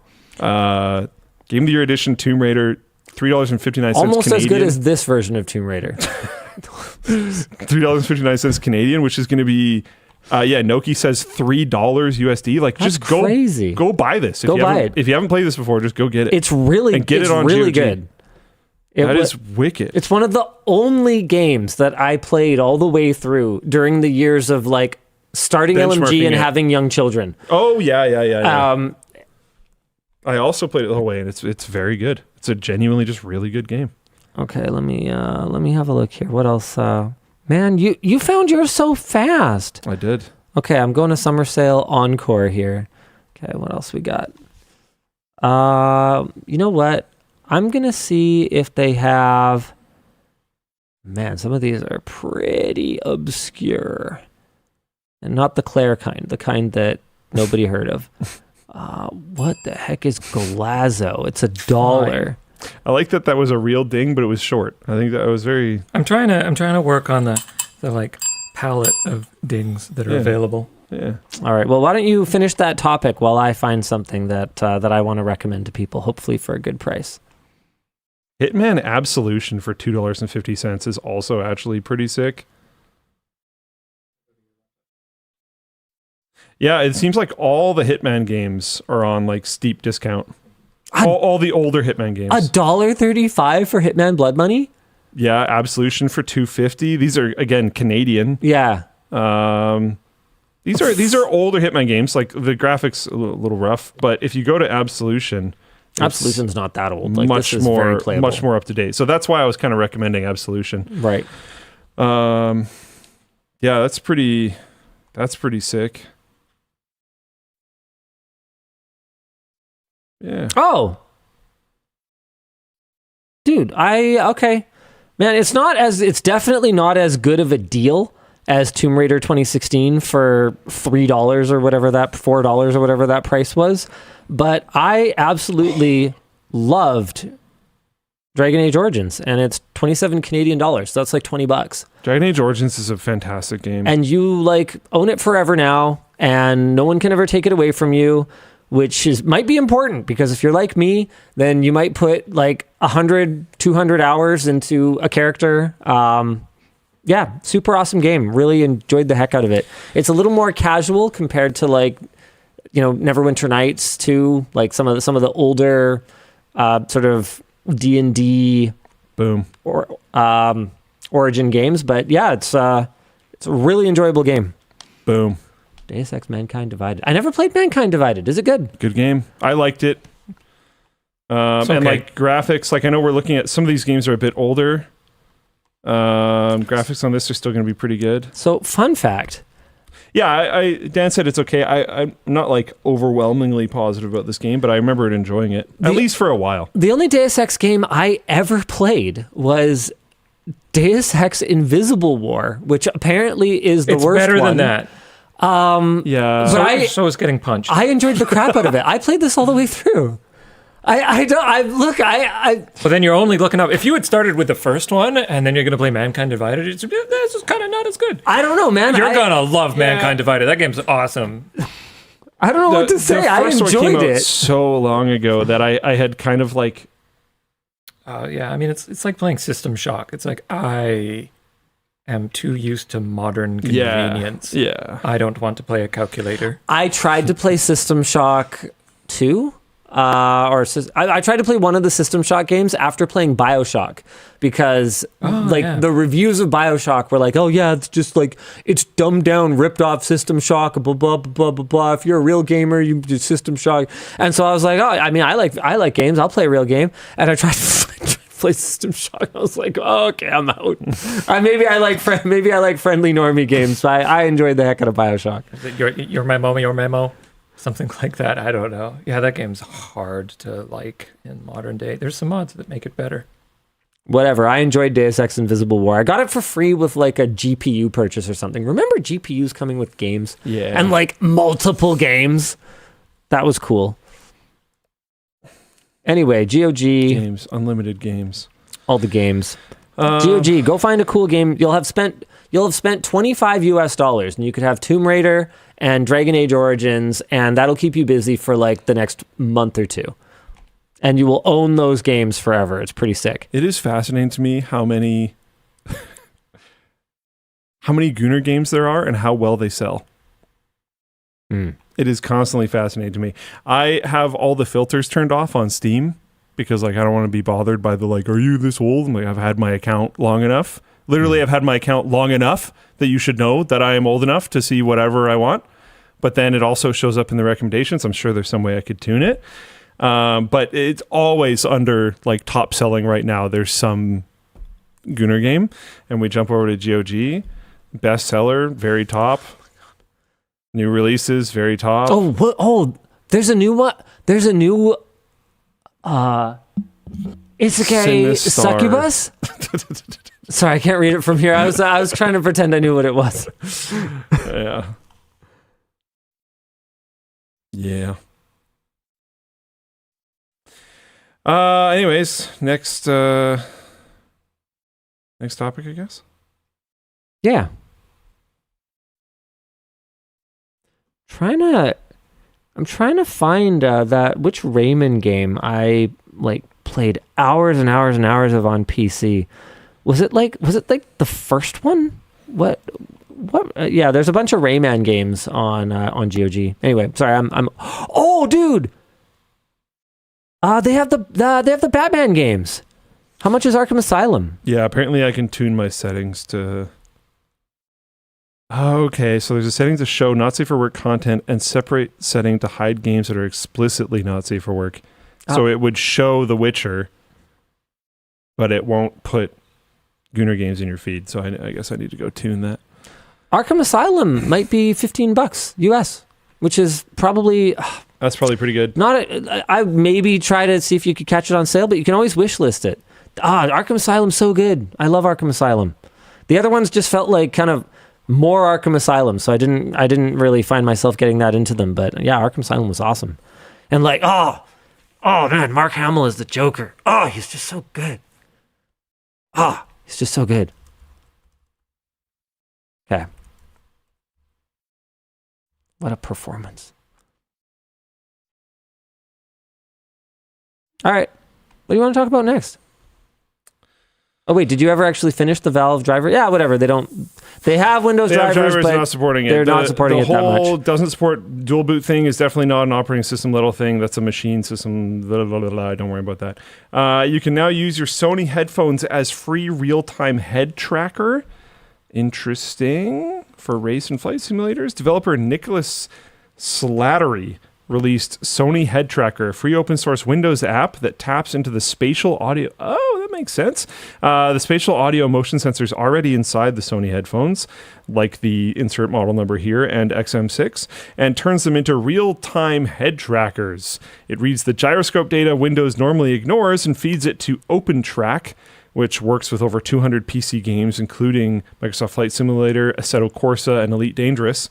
The XM4 and older won't work because they lack the sensors, and AirPods are out because Apple locks head tracking behind its proprietary protocol. That's pretty cool. That's actually like... That could be a compelling reason to just abandon my AirPods if anyone else could get the ergonomics right for me. But then I was expecting my Pro 3s to eventually like be comfortable for me. They still aren't. The Pro 2s fit me better, so I might be looking for an alternative anyway because I don't think I can stick with these forever. So as can you competitors, you can't buy 3s? No, I could go back to my Pro 2s. I literally still have them, but the battery life is not that great anymore because they're older now, and also you can buy new ones though. As competitors, make better products with better active noise cancellation, whatever, the Pro 2s are going to fall behind. Yeah, fair enough. And so I'd be looking for, if I were to move on from the Pro 3s, which I tolerate, they're comfortable enough, I'd be looking wider. I'd be casting a wider net. Yep. The next topic, I have a bone to pick. With me? With the world. Okay. Maybe you. What did I do? You responded being like, oh, I guess we're just boomers. I don't agree. What? What are you talking about? Go to the next topic. Oh, okay. So, Fight me. Last week, I complained that there was no way, or at least no easy way, I think I did kind of disclaim it, to sort your Steam library by date added in the desktop interface. I showed that I had found it in the big picture mode interface, but not here. And so I was like, well, we've got our filters, we've got sort by recent activity, we've got ready to play games. How the heck do I sort these by whatever? So you could sort them by like when you played them, but where the heck is when I bought them? It turns out that it's here. Which is exactly why I don't agree. It's not there. I thought someone sent me a screenshot. They sure did. Okay. Nope. Let's see how long it takes you two to figure this out. I was going to help, and now I'm more interested in not. Oh, yeah. Because I know where it is. It's that button, isn't it? Hold on. Manage. Can I sort? No. Okay. I don't have Steam on this computer. I think I know what button it is. I'll keep it in my brain. Hold on. Library. Okay. I'm going to try and figure it out. So the person in the tweet said to click the home button. So you could click the home button under library. Cog. No. Sorry, home button? Under library. They said to click the home button. Under library. Oh. Yep. So that didn't do anything. Collections. Create a new No. No. Do you want to see it? Hold on. No, not yet. All right. Could I just put no? Okay. All right, fine. Show it to me. It's not. It's this. Wait. Hold on. No. Don't show me yet. All games. Hold on. Here we go. Sort by. There it is. Date added to library. Okay, I knew I was going to find it. Wait, what's all that stuff on top? Like, I don't have those. What's new? Is that new? No, I don't have those shelves on mine. Recent games in Play Next? At least at home, yeah. They're on mine at home and on this computer here. Interesting. Oh, I just collapsed them I just all. have my all games. So that's something. How did you even collapse them? I'm not sure what I just did. Anyway, so I think these guys are boomers. So the reason Luke the reason boomer thing. Back in my day, Steam was green. We should probably I can't do any of this. Okay, we should probably give them the context for that. I responded on Twitter saying, I guess we just had a boomer moment not being able to find it. But you know what? That's not a great interface. Bro, it's below the fold. Yeah. It's okay. My main thing is where I'm looking for it is up here. Yeah. That's where I sort. That's where my games are. Yes. I want it as like either a filter here or an option on one of these or something like that. If I wanted to view all my games as giant box art, then I would be in big picture mode where I do know how to find it. Yeah, going all the way down there is... And then clicking this thing and then going down to here. Yeah, just give me a better sort over on the left and then I think everyone's happy. Yeah, so I don't it's below the fold and it's in a weird spot. You can reorder the shelves, sure. Yeah, but I by didn't. default it's below the fold. Yeah. Default behavior matters. Like I remember back when I used to do more like Android phone reviews, I'd have people... That's so cool. I didn't know this was a thing. Someone make like a skin. Noki linked Steam Brew Old Steam. Yes. That's cute. This looks so sick, actually. The buttons. I remember the buttons. Cool. Back when I did a lot of like Android phone reviews, I'd take a bunch of flack for evaluating them the way that they come out of the box.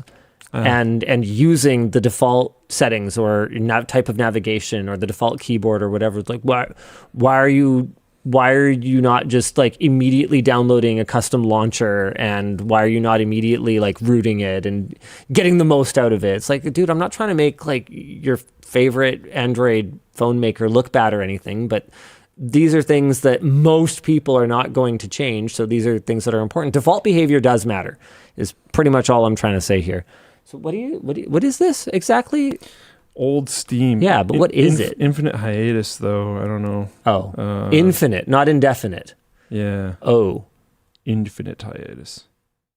The glory days of the skin are behind it. Yeah. Okay. Yeah, this might not be a thing. All right, bummer. That's cool, though. Yeah. It's a cool little project. Looks sweet. I miss fun UIs like that. I find a lot of UIs these days are very, very, very boring. We had a conversation on a WAN show a while ago. There's that, like, websites from 2006 thing, and they're all so much more unique looking.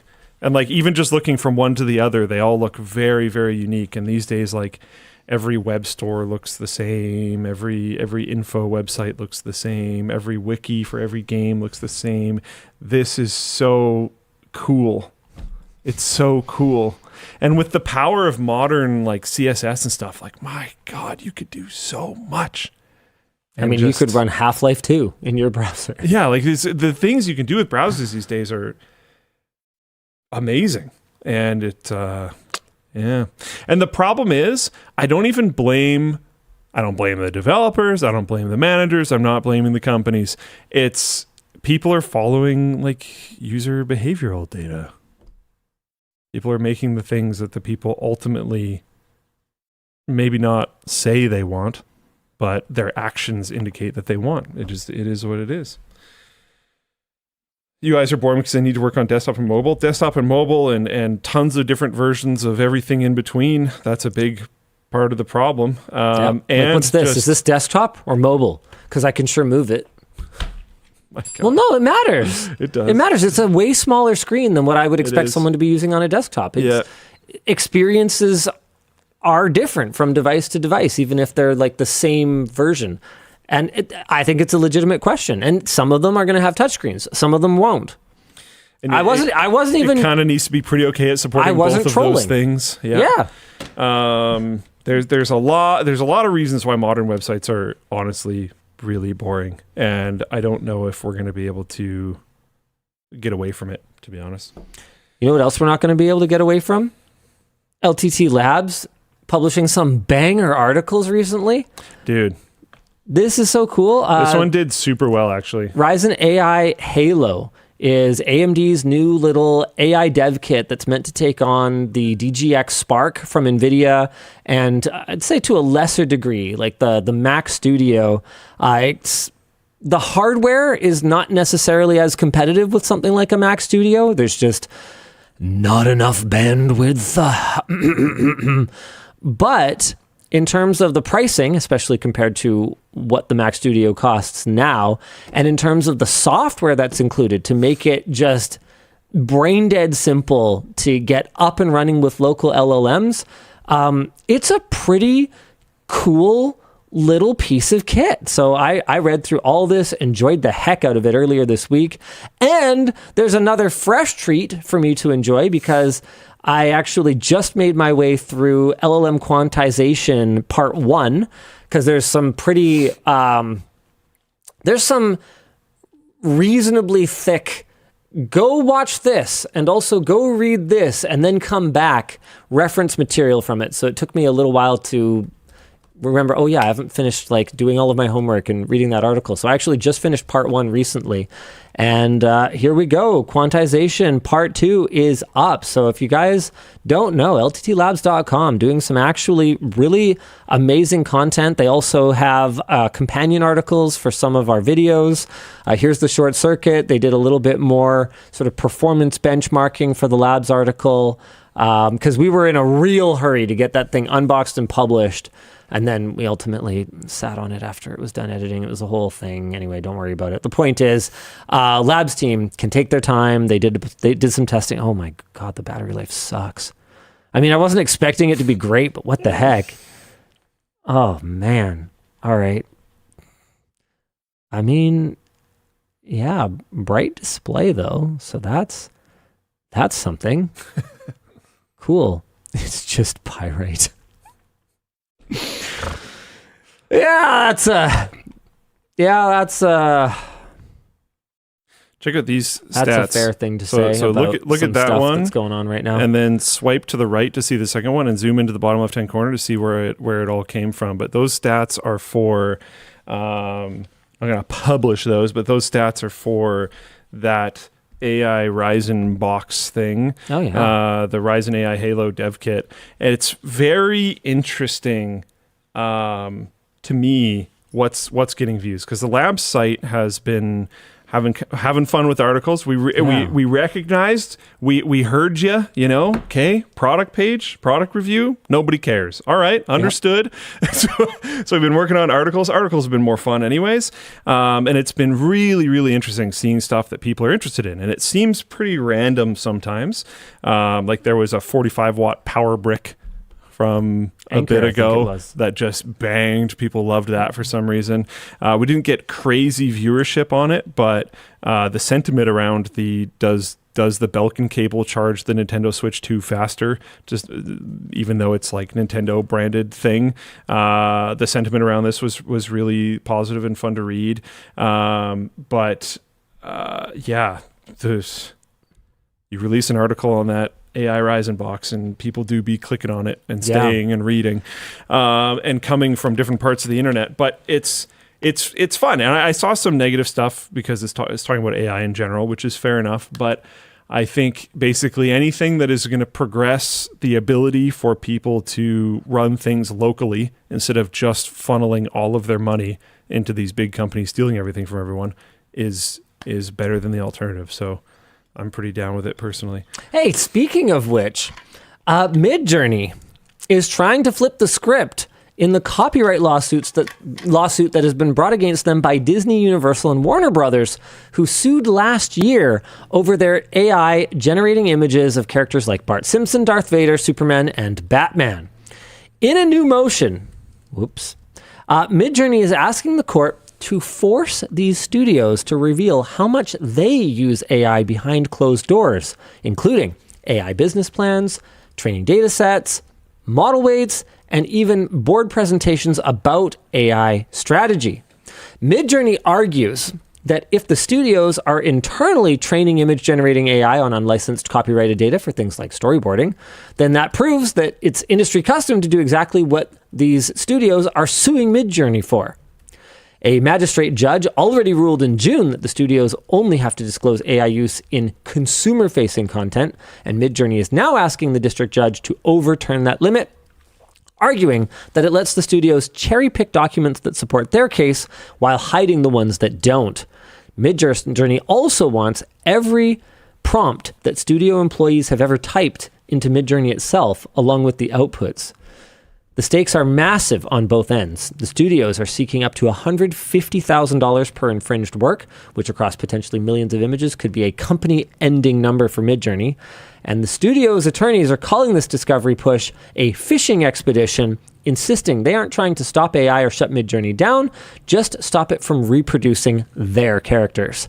As the first major Hollywood versus AI case, whatever precedent gets set here is going to ripple across dozens of similar lawsuits pending against OpenAI, Anthropic, Stability, and others. Our discussion question is, if it comes out that the studios are training their own AI on unlicensed content while suing Midjourney for the same thing, does that actually change whether Midjourney was right or not, or does it just mean that both are wrong? This will be a short discussion. It's just both are wrong. It's just definitely both are wrong.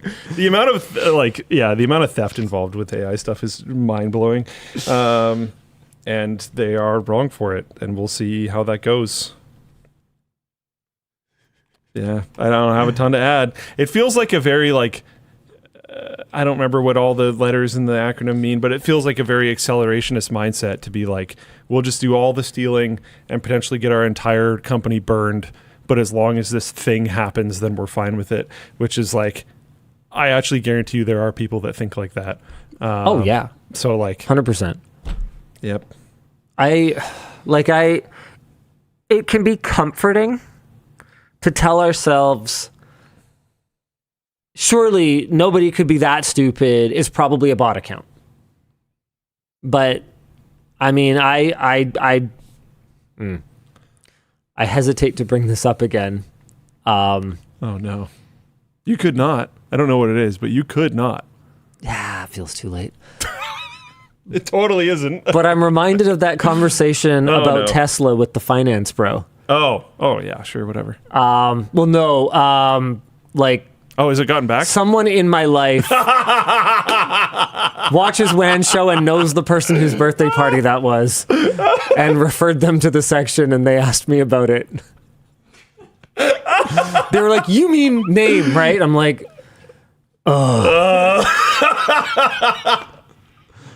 Anyway. But that was like meeting. Oh, man. Some of the things that they said sounded like the kind of thing that if I wanted to self-soothe, I would tell myself, yeah, but it's probably a bot if I was interacting with this person online. Like it's like that park ranger quote, where the line between the smartest bears and the dumbest humans is not a line, it's more of an overlap. And I feel like we're well past that, where the line between the most obnoxious or dumbest humans and the smartest AI chatbots is like this, like there's a thick overlap with a couple of C's. Yeah, this is what I was talking about. Effective accelerationism. EACC. And I thought every letter might stand for something, but no, it's just nice. Yeah. Yeah. Like those kind of people are going to be fine. Well, they're probably walking away with it with tons of money anyways. If the company goes down, it doesn't mean their personal bank accounts go down. Yeah, that's the whole thing. When you just raise capital. Yeah. And then it doesn't work out. It's like you still got paid for the work you were doing. Yeah. And you should. That's the whole point of raising capital, is that you can afford to be paid to work. You can your value can be appreciated in monetary terms while you work on something that presumably is important enough that somebody gave you money to work on it.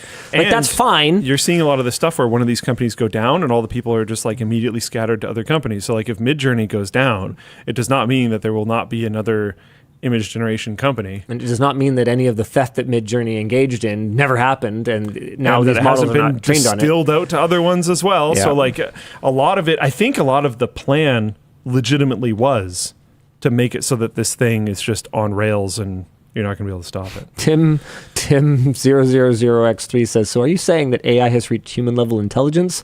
A low bar, but I agree. No, I'm not saying that AI has intelligence. I'm saying that in terms of like quality of engagement through text on the internet, or like good takes versus bad takes, like just knowing what to say next. I can't tell the difference between, in terms of like the quality of the statement of a very cutting edge bot versus a very not as cutting edge human brain. But however, that human brain can do so many things that a chatbot can't do today and looks like is a complete dead end for at least the modern paradigm, the modern LLM paradigm. That's what I'll say. What else we want to talk about today? Sony's being sued for nearly $500 million by a Dutch nonprofit after they announced that PlayStation discs are done in 2028. Man. I don't know how that's going to work. I don't know what. Okay, here we go. Let's get through it. Okay, so Sony's facing a lawsuit in the Netherlands, claiming that Sony's push towards an all-digital PlayStation ecosystem would give it too much control over game pricing and hurt consumers. The lawsuit argues that ending discs in 2028 would eliminate the used game market and leave players with no real alternative to buying through the PlayStation Store, giving Sony effective control over prices. Yeah, that sounds about right. I also suspect they did it now because their current console is fairly old and they don't want this to be a news cycle around their new console. That's right. The Dutch Consumer Group says that removing physical media and resale options would reduce consumer choice, weaken competition, and could ultimately mean higher prices for PlayStation users. There's a in our discussion questions is what apparently someone put down as a Linus made question. Sure. Could Sony solve this by just putting an ironclad clause in their terms of service that gives digital asset owners the same rights as physical asset owners? If they did that, would this whole conversation just completely go away? I mean, the conversation about them being big mean guys might go away, but their whole money situation will get astronomically worse. We've talked about this before. The ability to pass around digital games is not equivalent to the ability to pass around physical games. They are completely different beasts. If everyone on the internet can just hand around digital games, the barrier of entry of doing that is so low that it will actually have a notable impact on game developers. Whether you're okay with that or not is not the conversation we're having, to be clear. The conversation we're having is just pointing out that that is a wildly different beast. What if,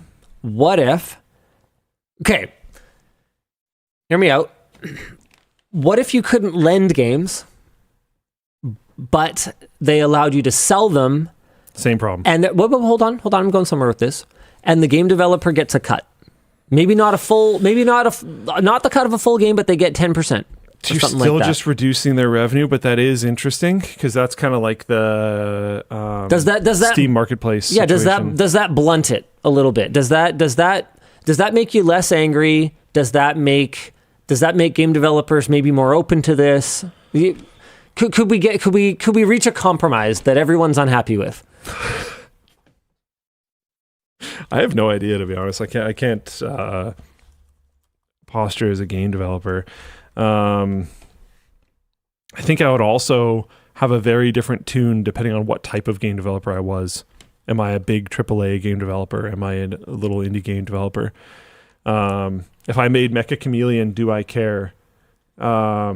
If I made Mecha Chameleon, maybe I would actually prefer that it worked that way because then maybe at least there wouldn't be more people playing knockoffs on Roblox of my game than there are people playing my game on Steam.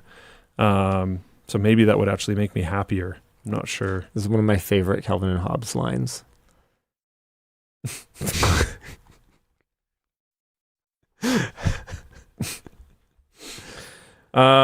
Tangential news.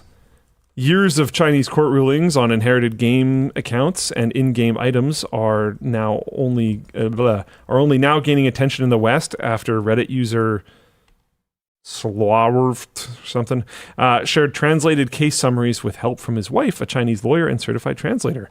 One old ruling involved a valuable sword from an MMO that, after its owner died, was ruled to have real economic value and should be sold, with the proceeds split 50-50 between the deceased legal wife and his in-game wife. What? Since both contributed to owning it. Oh, no. I didn't think it was going that way. Dan, get that toucan out of here. Whoa. I cannot anymore. That was the line. I've heard of work wives and work husbands, and I thought that crap was ridiculous. And then now, we had WoW weddings. yeah, we also had WoW mounts. Did you know about that story? Is that just sex in WoW? There was I think that's the wife. There was a lady in Burning Crusade when flying mounts were introduced. Flying mounts, epic flying was incredibly expensive, and she wanted an epic flying mount. And she was like, "Well, you can mount me if you give me the gold to buy an epic flying mount." It's an old Craigslist post. As far as my understanding goes, it was completely real. It's like legendary. Oh, no, I was joking. Oh my God. No, this is, yeah, I'm pretty sure this is real. Like, I'm actually pretty sure it was real. I mean, TVC okay, gamer, hear me out. Hear me out. Mount. Is it really any more selling your body than if you did a bunch of like backbreaking labor for the WoW gold to buy an epic flying mount? I sell my body to Linus, and then I can go home and play WoW by myself. We all do that. There is a prostitution under capitalism is what we all do. You know, I'm gonna do this. Here we go. Yeah, that'll teach you. Hello, I need 5,000 world of gold. Okay, for my epic flying mount. In return, you can mount me. If you have an account on the Laughing Skull server and I want the 5,000 before we do anything, we can make the trade at your place since I can't host. Because I'm having a lot of dumb guys message me who clearly don't have the gold. Make sure you send a picture of yourself and a screenshot of your character with the 5,000 gold. I will be checking armory profiles. Thanks. I play a level 70 Night Elf Druid and would prefer someone who's into role-playing. I have a costume. Anyone will do as long as you have the gold. I would also be okay with a woman too as long as you have the gold. Also not averse to the idea of group and anal. Please send a pic and be real and drug and disease free with 5,000 gold on the Laughing Skull server. It is not okay to contact them about other commercial interests. Yep. Oh, okay. See, when I turned 16, Yeah. Did you have 5,000 gold? The super rich kids would get a car. Yeah. My dad got me an epic flying mount. And I didn't even have to sell my body on Craigslist. Really? How much was an epic flying mount? It's a little. I mean, don't take this because your family didn't have a ton of money. But was she for like not very much? Not her. He actually bought me an in-game. I know. I just mean gold in-game for my brother and I, and bought us both. Oh, so he didn't buy it. So sorry. When was this? How much money was it? Gold. No, I know. But what was 5,000 gold in real money? Oh, back then I have no idea. Well, I guess what I'm trying to ask is like that would have been 2006. Okay, so I think 2006. What was 5,000 gold worth in real USD in 2006? Like, no, WoW gold. So it would have been 2007. Sorry, 2007. Like. I don't know. I don't know if gold buying was. I'm sure it was a thing, I guess, but I don't know. AI overview. Okay, hold on. Memory insufficient. That sounds like a pretty geeky website. Okay, do we have US? Oh, good Lord. Hold on. US. Can I? Okay, give me US dollars. Okay, now you know what? Let's go $sign. Okay, give me a $sign. Two-factor authentication, blah blah blah. Maintenance costs were something 7 per year. Okay, not tradables. Okay, I don't think we're gonna find it here. WoW to USD. WoW to USD converter and calculator. All okay. Here we go. USD converter calculator. Oh, this is just some stupid crypto thing. For crying out loud. You know what? I'm just going to go with the AI answer. It may not be the right answer, but early in 2007, gold sold for about $50 to $100 per thousand gold. So wait, we're talking like $250 to $500? And then inflation. It's been a while. Is that a good price for paid relations? I have no idea. Yeah. I have no context for Asking this. the wrong person, brother. I was walking up the Vegas Strip with someone who was a troll, who I'm not going to name, but you probably know who they are. Take a few guesses. And to embarrass me, because I was very shy and like not, worldly, so to speak. This was earlier on, before they had kind of made Vegas a little bit more kid friendly. So this is it was not when we first started going. in my early days of NCIX. And just to embarrass me, they yelled out very loud, like, "How much is a sexual act?" And I Was there a response? it was less than I thought.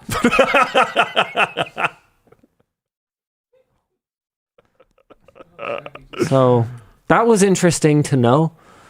Hasn't come up again since then, but hey, my luck could change, so good to know. Anyways, Luke and Linus, are you to each other's in-game wives, or who would come to mind as your in-game wife? Who's your in-game wife, Luke? a lot of my gaming these days is solo, so maybe I'm just,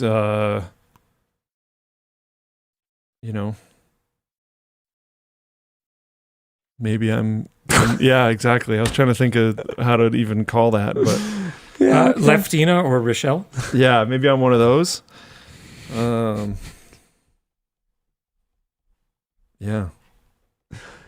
Okay, our other discussion question for this topic was, if LMG started a physical media library and allowed staff to use it, do you think that would go over well? It's actually something that I have talked about before, because it came up that it would be pretty convenient to have like an LMG Plex for times when we're just like making content and we want to put on some piece of media and it's very inconvenient to go get a Blu-ray. And if we just had remember when the US dollar used to be backed by the gold standard? If we had our Plex server was backed by the blue standard. So as long as there's a Blu-ray and as long as only one person's watching it at once, then, whatever. And so I did actually kick the idea around of having like an on-prem vault of Blu-rays. You would throw away all the packaging, throw away all the art and everything. People internally take it. I don't care. But so you basically just have towers and towers of discs for your because theoretically, as long as they're working at the office regularly, they have to come here every day. They could conceivably go get the disc and could conceivably go take it home. So what's the difference? In fact, I think we've even talked about this on WAN Show before. I think maybe. And I think we came to the conclusion that it's closer, but is not quite the barrier that physical media is, and therefore, probably still piracy. See, even that doesn't do it. I was going to say, what if you had to go take the Blu-ray and put it on your desk before you left work? Yeah, I mean, you can't enforce that. You can't enforce it. It's an honor system, and it's right? still not the barrier because Blu-ray players are going to become a problem. Mm-hmm. Honestly, I don't remember if I talked about this. I don't remember if I talked about this on WAN or if I talked about this to Emma. I've never owned one. Well, yeah, I guess you just fair enough. I have a drive. Yeah, I've ripped media. Yeah, I stopped bothering at a certain point because I was like, why am I even doing this? As long as I have the thing, then what difference does it make? I'll just download it. There are people that want to play it directly off, though. And a lot of those a lot of those people have been using consoles for a while now. Yeah, I've never owned a PlayStation. And with next-gen consoles probably not having disk drives. Sorry, that's not quite true. I have a PlayStation 2. But I didn't own it when it was current. My friend bought a PlayStation 3 and gave me his old PS2 because it was backwards compatible and he had no use for it. Sorry. That's cool. Just clarification. I don't like to. I like to be honest. I like to be upfront. Transparency. With the easiest route and most common route for people to have those drives being gone. And very recently on WAN Show, us talking about how a bunch of companies that made them are stopping making them at the same time. Yeah. Physical media is going to be in a tough spot. I suspect there will be like one or two brands that are able to hang on, just continuing to make players. And Polaroid still makes film, for crying out loud. So yeah. So I'm sure it'll be okay, but it won't be as easy to get into. Also, there was a comment on last WAN Show that I made the Apollo 11 movie thing up. What I'm screwing up when I say it, and why I got a little weird about it last time, is because I keep calling it a movie. It's a doc. That's right why I kept thinking you meant Apollo 13. I know, but like... Yeah, no, but we found it last week, so I knew what you were talking about. There was more than one comment where people are like, why are you trying to like cover up a mistake? It's not a mistake. I bought this. Yeah. Relax. Get wrecked. I had to go to... I bought it online. I got it shipped to me. I had to go to a used place because this, as much as it's well rated, is not anywhere near as well known as most mainline movie releases. Like so I had Apollo 13. Yeah. So I couldn't buy a new one of it. I had to buy a used one. Blah, blah, blah. Someone said, or you're just weird. Yeah, I would take that. That's fine. I have no problem with that. Okay. Forget the in-game wife. I didn't make it up. I'm Go sorry. watch I'm it yourself. totally changing the subject here. Who would inherit your Steam library?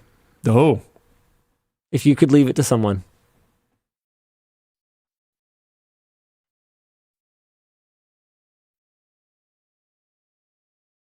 When do I die? When your heart stops beating? No, like... Stupid question. No, it's a good question. No, I don't. Just kidding. Like, am I dying? No, I know. Yeah. No. So you die... Is this now or is this... I mean, you have to write your will now, so you don't get to decide after you die. As soon as the Elder Scrolls 6 finishes installing. That would be so disappointing. Isn't it ironic? Don't you think? Or lucky. We don't know yet. A little too ironic. Right now, I think it would be my brother.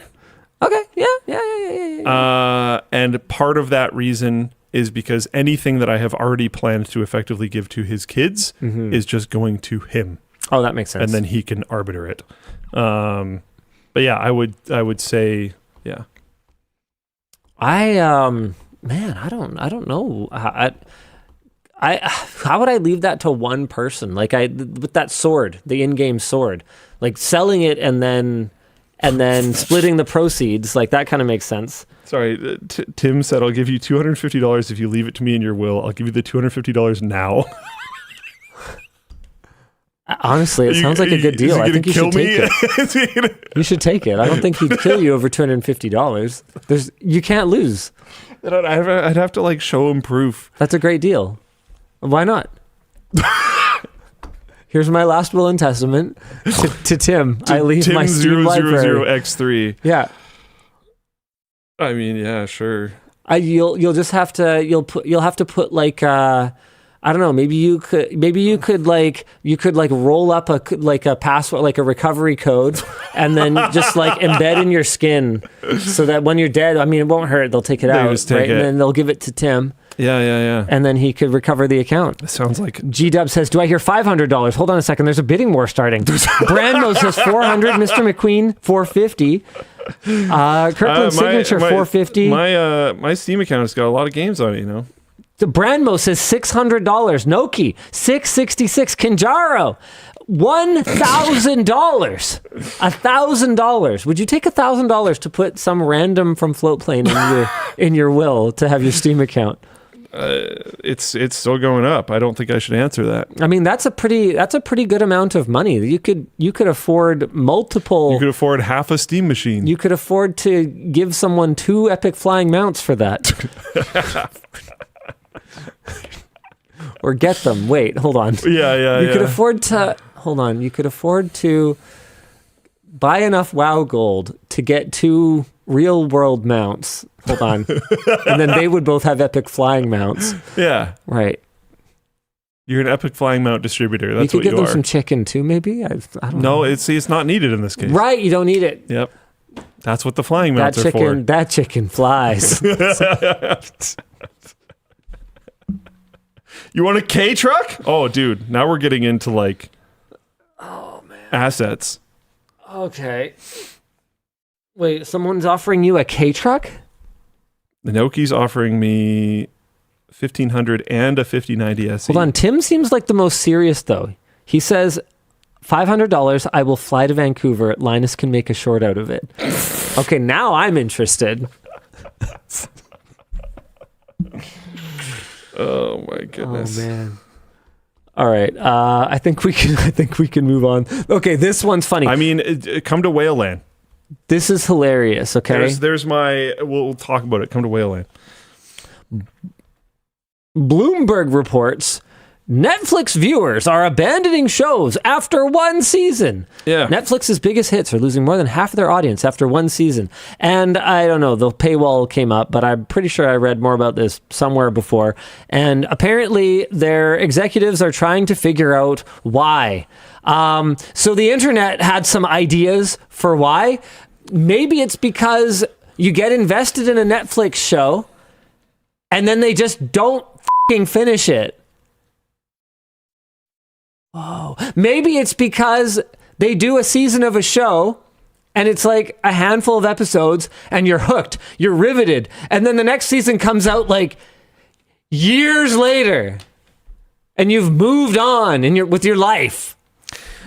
So I think that's true. I also think, and if this is completely true, I think this would have happened years ago.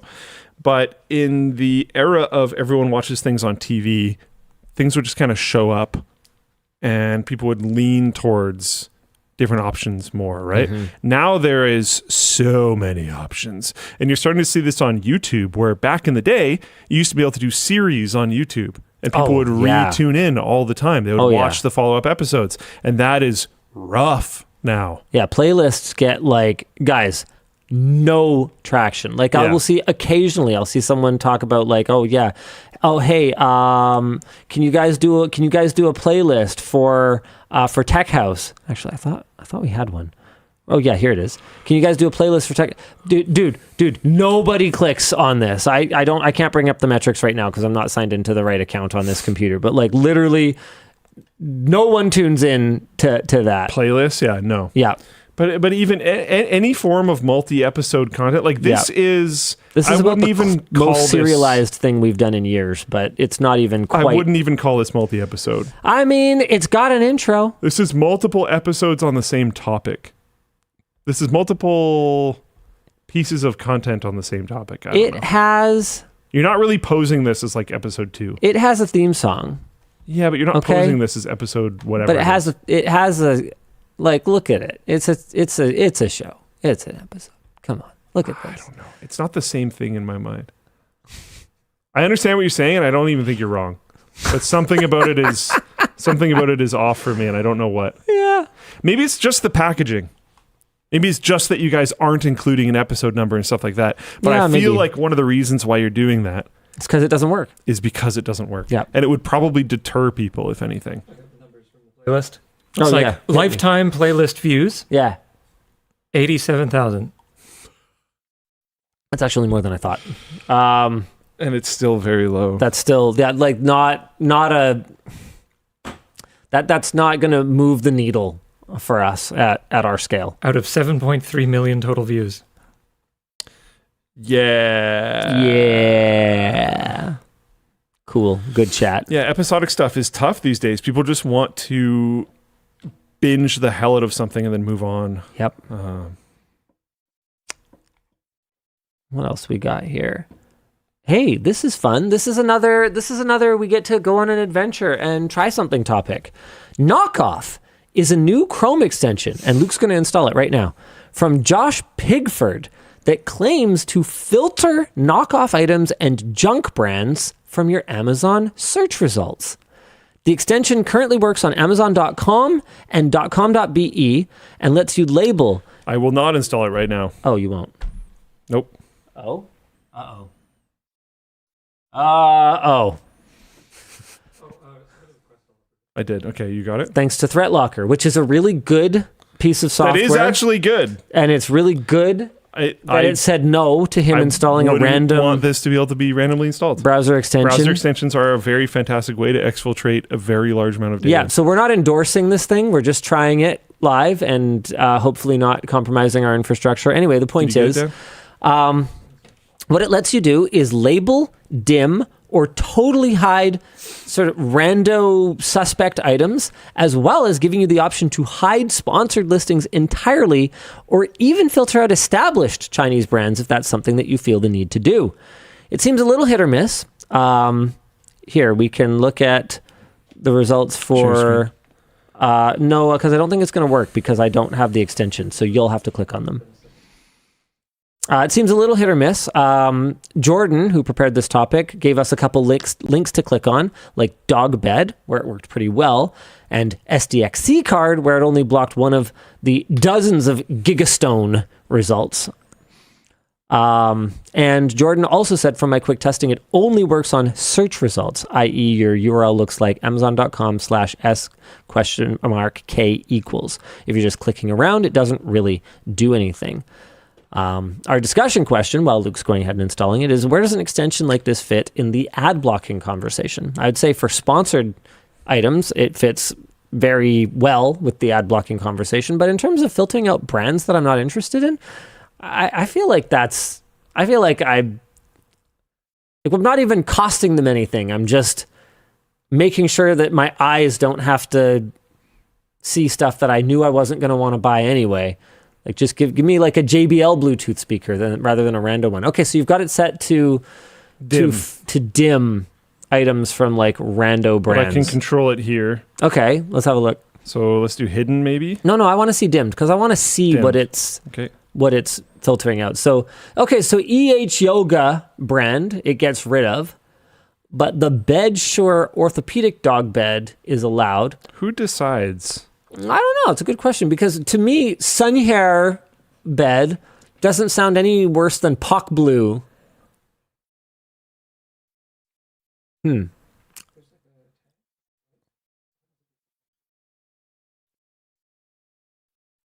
Likely pseudo brand on the known pseudo brand list.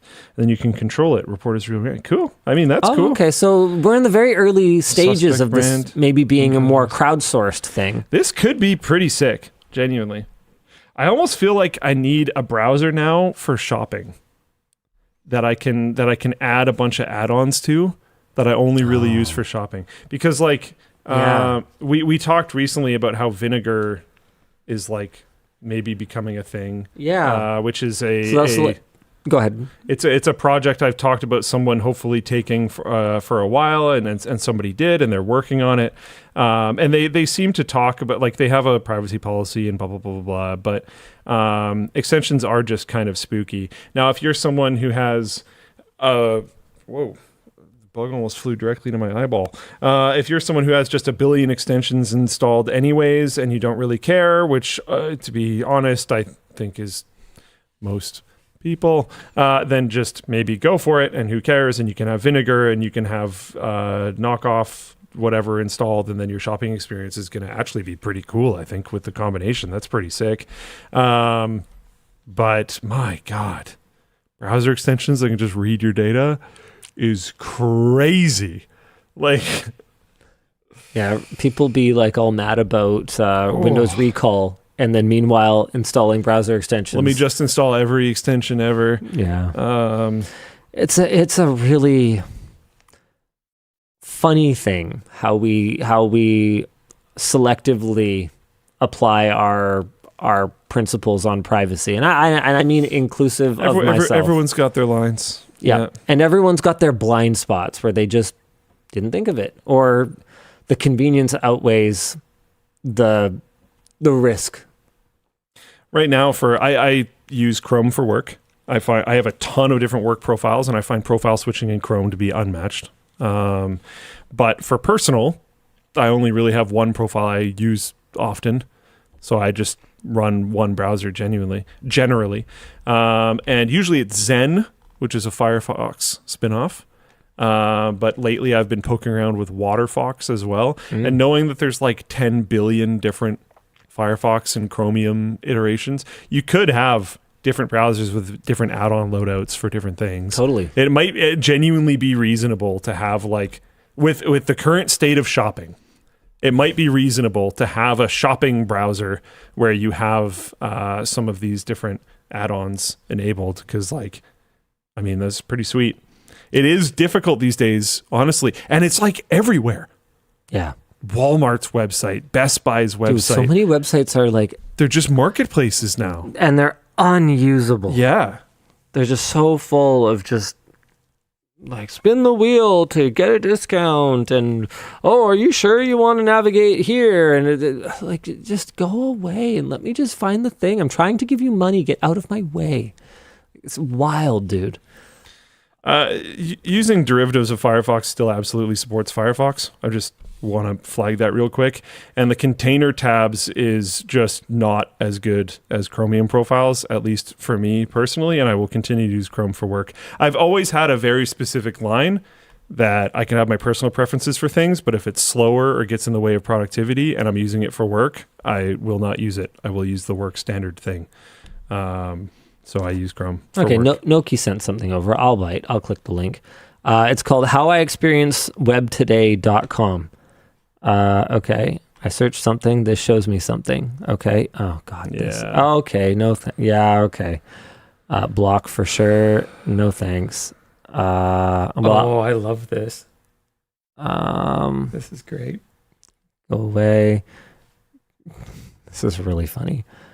This is a static ad. An article I want to read. Yeah. How can I help? Oh my God.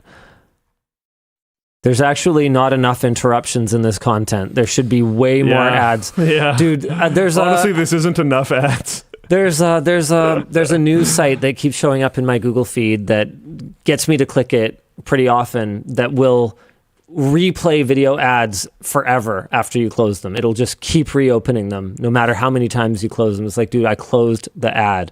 I am trying to read the article. Please move. Oh my. When you go to close the tab, it does this. That's actually pretty good. I like that. That's pretty funny. My little project of having no infinite scrolling on my phone has been really interesting. Yeah? It's been really interesting because now that I'm at 0, I never felt this until I got to 0, but now that I'm at 0, every once in a while, my brain will go like, all right, give me some of that just junk dopamine. And I'll pull the phone out and go to scroll on something, and there's nothing I can go to. Yeah. And I have the little like brain moment where it's like, I'll have to find something else to do. Let me go scroll something. And it's like, no, I have to do something else. Yeah. And it is always better. Every time. I've never been like, oh man, I really wish I spent the last hour just scrolling stuff I won't remember ever. Like, I've never had that reaction.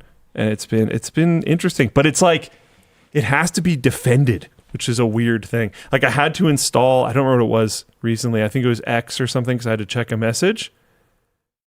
X gonna give it to you. And I have to uninstall it right after I do the thing.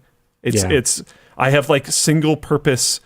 Okay, I am going into this. I'm checking a DM. I'm responding to the DM. I am uninstalling the application. There's no, you can't leave it there, whatever. Because that moment when your brain's like, let me do the thing, it has to not be able to. Yeah, that's the trick. And I'm kind of over the whole time limits thing, because they're all too easy to ignore. I've watched people that I've talked to about doing this repeatedly just click I'll take 10 more minutes or whatever.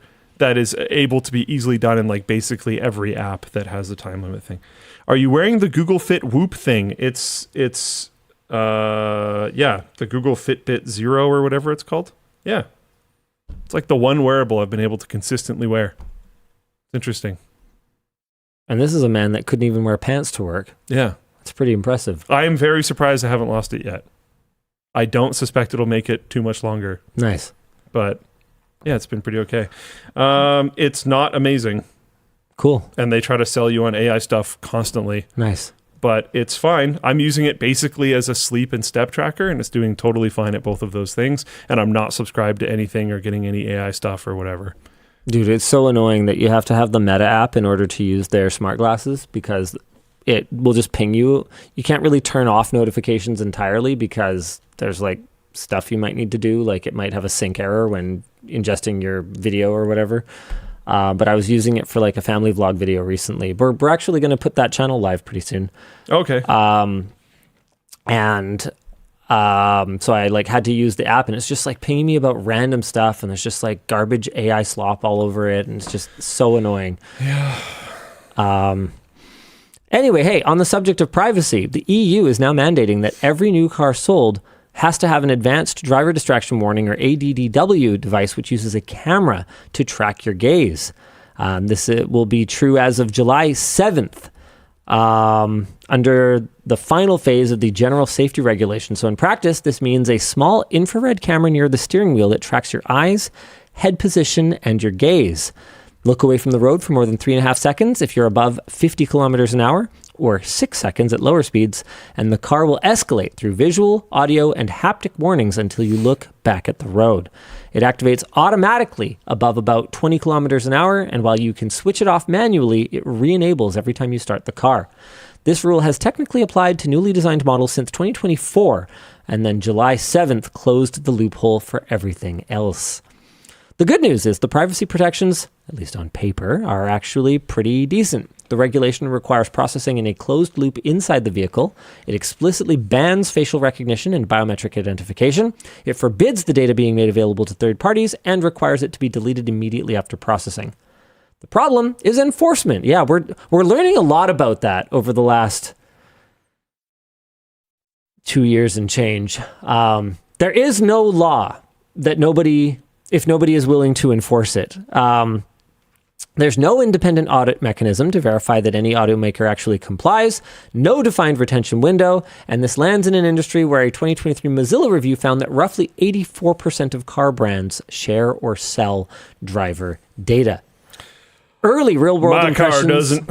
Well, yes, that's true. It's a dumb car. Early real-world impressions are mixed. Belgian outlet GoCar tested an Xpeng P7 Plus and found that it flagged a driver for glancing at scenery on an empty highway, and one Ford Puma renter described distraction warnings every 10 minutes, with the alerts themselves becoming the distraction. On the other side, the EU estimates that distraction plays a role in 5 to 25% of crashes and projects the full safety package will save over 25,000 lives by 2038. I don't necessarily agree because, I mean, if the warnings themselves are a distraction... Dude, it is so... What are we talking about? Flippin' obnoxious how often my car will just, like, wrench my steering wheel away from me. This was exactly what I was going to talk about. I drive Emma's car, and it has like lane keep assist and stuff. Yeah. There was an area near our place that was under construction for a while, and it had cones in a certain area that did not follow the road lines, and the car would try to throw me into the cones all the time, which had workers behind it. The car was trying to throw itself into people. Yeah. Like... No, I hate it so much. It might be better for some people, maybe, but like, my God. Ugh, not good. Oof, that happened with my mom's car while I was avoiding a cyclist. Yeah, I don't like things like lane assist and whatnot. I know people that do. I know a fair amount of people that do. And I know people that should use it. Sure. There's some pretty bad drivers out there. Yeah, but like, dang, man. You know what? No, we'll do that one later. Sponsors, right. Okay. We've got some really good topics. Sorry, I got distracted. The show is brought to you by Toshiba. Really? Oh, hi, Toshiba. I don't think you've ever sponsored WAN Show before. Nice to have you around. Hello. Your business needs to have a place to store and back up data and files, as well as a way to access them quickly. Toshiba's N300 Pro is a reliable and scalable internal hard drive for your team's network-attached storage, and each is optimized for a 24/7 RAID environment. And at 7,200 RPM spindle speeds with sustained transfers above 300 megabytes a second, you and your team can access what you need when you need it. Sorry, up to 309. Sorry, I better get that right. That 24/7 operation is backed with a workload rate of up to 550 terabytes per year, as well as a 5-year limited warranty. Toshiba works with a wide range of NAS system manufacturers to extensively test their drives and ensure compatibility with most NAS systems. They also use something called NASLink, which is firmware that can adjust to mixed NAS workloads to make the most out of cache usage in real time, so you get consistent performance for file sharing, backups, and RAID operations. So pick up some Toshiba N300 Pro drives for your NAS today using our link in the video description.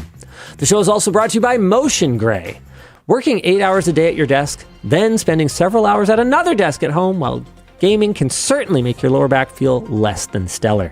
It's important to take breaks in between emails and ranked matches to stretch your legs and back, and Motion Gray's Ergo Pro 2 sit-stand desk can help with that. You can work while standing for longer periods, plus the desk comes with a bunch of customization options like cable management or foot massagers. No matter what size desk you go with, Motion Gray's Ergo 2 supports up to 176 pounds and comes in both light and dark color options. The desk is easy to clean, has smooth edges, and is built to handle most scuffs and scratches that a desk would face, not to mention it's powered by German Bosch motors. You know, the Germans always make good stuff. When you order your desk, everything comes in a single box, so you don't have to worry about getting your legs on Friday and then the actual desk after the weekend. And everything you need to assemble, including the necessary tools, is packaged with the desk.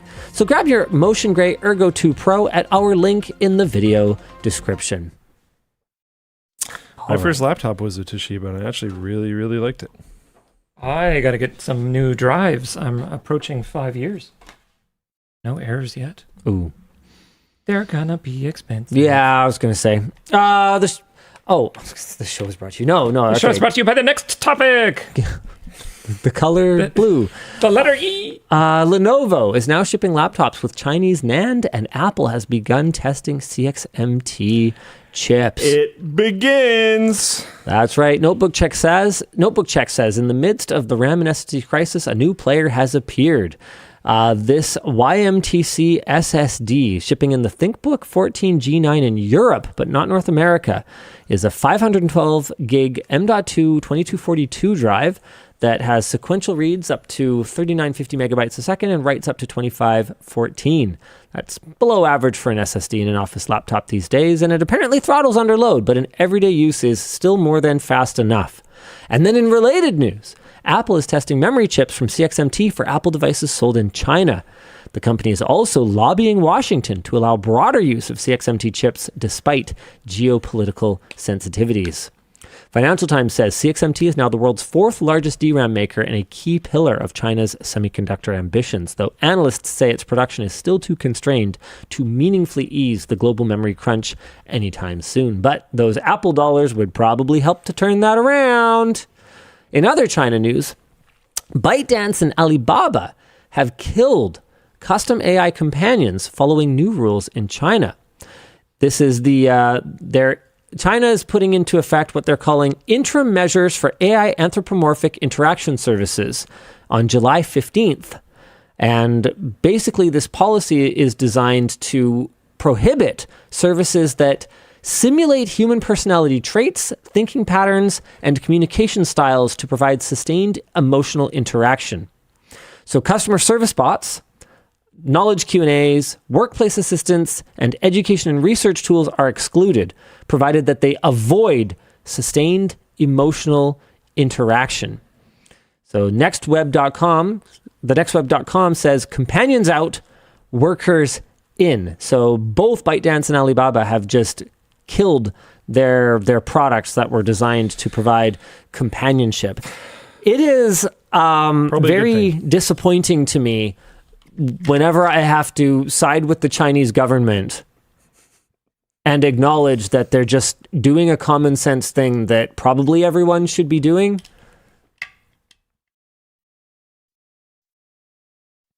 I don't know. Blade Runner is pretty cool. I saved the best topic for last. NVIDIA's making new cards. Yeah! Woo! NVIDIA's dropping a free limited edition GeForce Trading Card Series 1 collection celebrating iconic GPUs, games, and RTX tech demos. You can get them through Summer of RTX giveaways or at select gaming events while supplies last. Nathan thought, possibly not appropriate or copyright safe, but it reminds me of a bit of Flanders Bible trading cards from the Simpsons. Yeah. That's a deep cut. That's an old reference. I don't remember that. I actually used to watch a lot of Simpsons. I don't remember that. I don't think we should watch it, though. We're not going to. I'm going to. Jordan Block can't wait for NVIDIA's crossover with Magic the Gathering, and based on some of Magic's previous crossovers, the NVIDIA partnership isn't even that far-fetched. Cool. Discussion question. Do you have any rare/interesting tech merch that you're particularly fond of? Oh my God. So good. So good. I like the 1000 series launch. They sent out those like weird triangles. Oh yeah, I remember that. I actually thought that was really cool because it felt like a Nathan Drake artifact, Uncharted, Da Vinci Code. And it's funny. I still have it in my like little storage unit thing. And whenever I pull it out, I'm like, what is this? Because the box isn't really marked much. And I open it up, I'm like, oh yeah. That. And there's just an unmarked letter and then the triangle. I'm like, this is cool. When I die eventually and someone gets this, they're going to be like, what the? They used to do such cool stuff. Remember when they sent out those green crowbars? Yeah. Yeah. Just actually kind of sick. Yeah. Ammo case. We have a GeForce ammo box kicking around somewhere that I believe the 590, I guess it was, the dual GPU one from that generation. I think it came in the ammo. Yeah, I know at least one reviewer whose card arrived damaged because like it wasn't really quite big enough and like not packed that well. Makes but sense. It was cool. Yep. So anyway, people are just trying to buy everything I have now. Someone's trying to offer me money for the triangle. Go away. That would be a very interesting auction around here. Like the LMG goes out of business auction, just like all the weird artifacts. There's some stuff I'd be interested in for sure. Oh. I assume you'd want this. Yeah, definitely. That's for sure what I was talking about. Yeah. For sure. Reverse it real quick. Nice. Very good. My daughter was in the office earlier this week, and she came across this and was just very enamored by it. And she dragged it into the video that we were shooting together. Great. It was a fun video, though. So I told her, I'll buy a new battery for your phone, but you have to put it in. And she came and she helped me do a battery swap. I need to do that soon. I was thinking recently, I've heard about some of the leak rumors of the Pixel 11, and it sounds really not cool. But I'm on a Pixel 8, so it's starting to feel a little bit old. And I was thinking, honestly, the only thing that's really feeling that old about it is the battery. So maybe I should just do a little swap. Do it, you coward. Just not even upgrade because... Honestly, at this point, like, who cares? My phone is fine, dude. Dude, her phone is 6 years old. Yeah. And I couldn't even, like, tell. She's on a Note 10. I didn't even realize how old that phone was until I looked it up. And I was like, oh, yeah, that battery is at the end. Yeah. Yeah, so my phone is 3 years old-ish. It's right about that, like, the normal cadence I would expect to potentially replace a phone. A fresh battery and a Graphene OS install. And it'll feel like a brand new phone. Yeah. So, like, whatever. Just like it's a brand new After Dark. Dan, do you want to hit us with some checkout messages? Oh, yeah. Oh, you're just getting good at these transitions. I don't even have time anymore. That button. That button. Okay, I did it. Now I have to read things. Good job, Dan. I've only done a couple of these. Leave me alone. Hey, Laku Lines and Done. One of my coworkers just got a shirt with the definition of asshole on it. Very funny. Do you have any fun, any type of stories of assholes in your lives? What's an A person who asks for advice but refuses to follow it. A person who asks excessive or offensive questions or favors.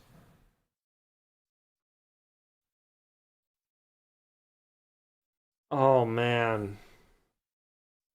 I actually don't feel like I run into this too often. I definitely do. I like some other people in the tech industry. I have a not super secret contact info. And other than This just makes sense. other than people just like soliciting crap, which I just ignore and filter forever. I try to, if someone, has a really good idea for a video, you'll occasionally see us acknowledge it, like in the video. I'll be like, yeah, so-and-so sent a thing. To be clear, it's not the best way to get acknowledged. Probably I'm more likely to ignore you if you email me versus if you at me on the forum or something like that. But I do get some people who, I'll send a hey, thanks for, whatever, appreciate you. We're not pen pals. And I have limited time to reply to work related emails and stuff. So some people just don't really seem to get it that this is no, like a one email. You can't stop me. I'll still email you every few years. Yeah. No key, that's fine. You actually we pay you and stuff. You kind of work here sort of from around the globe. It's complicated.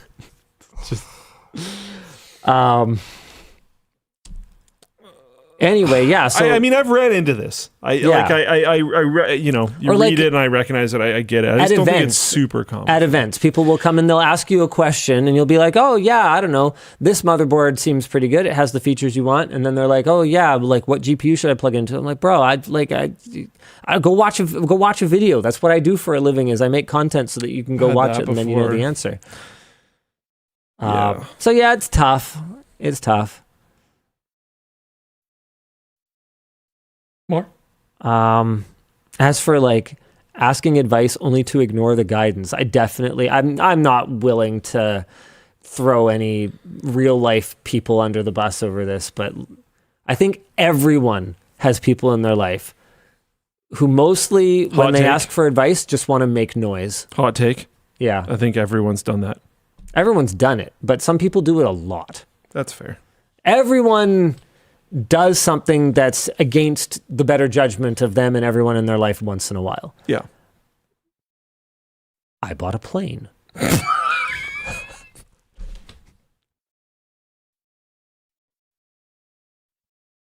I've broken him. I knew that was going to get him. An epic flying mount, says Amaria.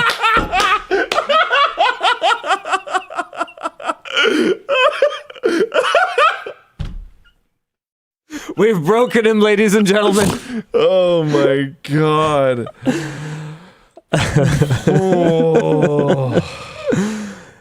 Dan, hit me. Sure. Question for Slick. Did you ever complete Star Wars Outlaws? I just did and I enjoyed it. No, I didn't. Hello, Mr. I might go back to it at some point. I don't even remember why I stopped. It might have been Linux Challenge. In general, I'm not finding Ubisoft games to be very friendly with Linux. Yeah. Hello, Mr. Tip of Technology. In a previous show, you said you wouldn't let your kids be esport pros. Just want to hear your reasoning. Okay, yeah, I can explain that pretty easily, actually. It's for the same reason that I won't let my kids play the lottery. Because while the reward at the end of the rainbow is theoretically totally worth the time investment, the very, very select few who make it to that point are very few and very select. And literally everyone else who invested all of that time and all that singular focus and energy into that one thing will not go pro and will ultimately have to be a well-rounded person who knows other things about other things and can do other stuff. So it's not so much that I would have objected to them achieving the pinnacle of success in gaming. It's that we weren't going to do all the stuff that was going to give them that shot. They were not going to spend that much time in front of a screen, period. I just don't think it's part of... to be clear, they are allowed to play video games, and they get screen time pretty much every day. They trade it for doing other enriching things. It doesn't even feel like a particularly low amount of screen time.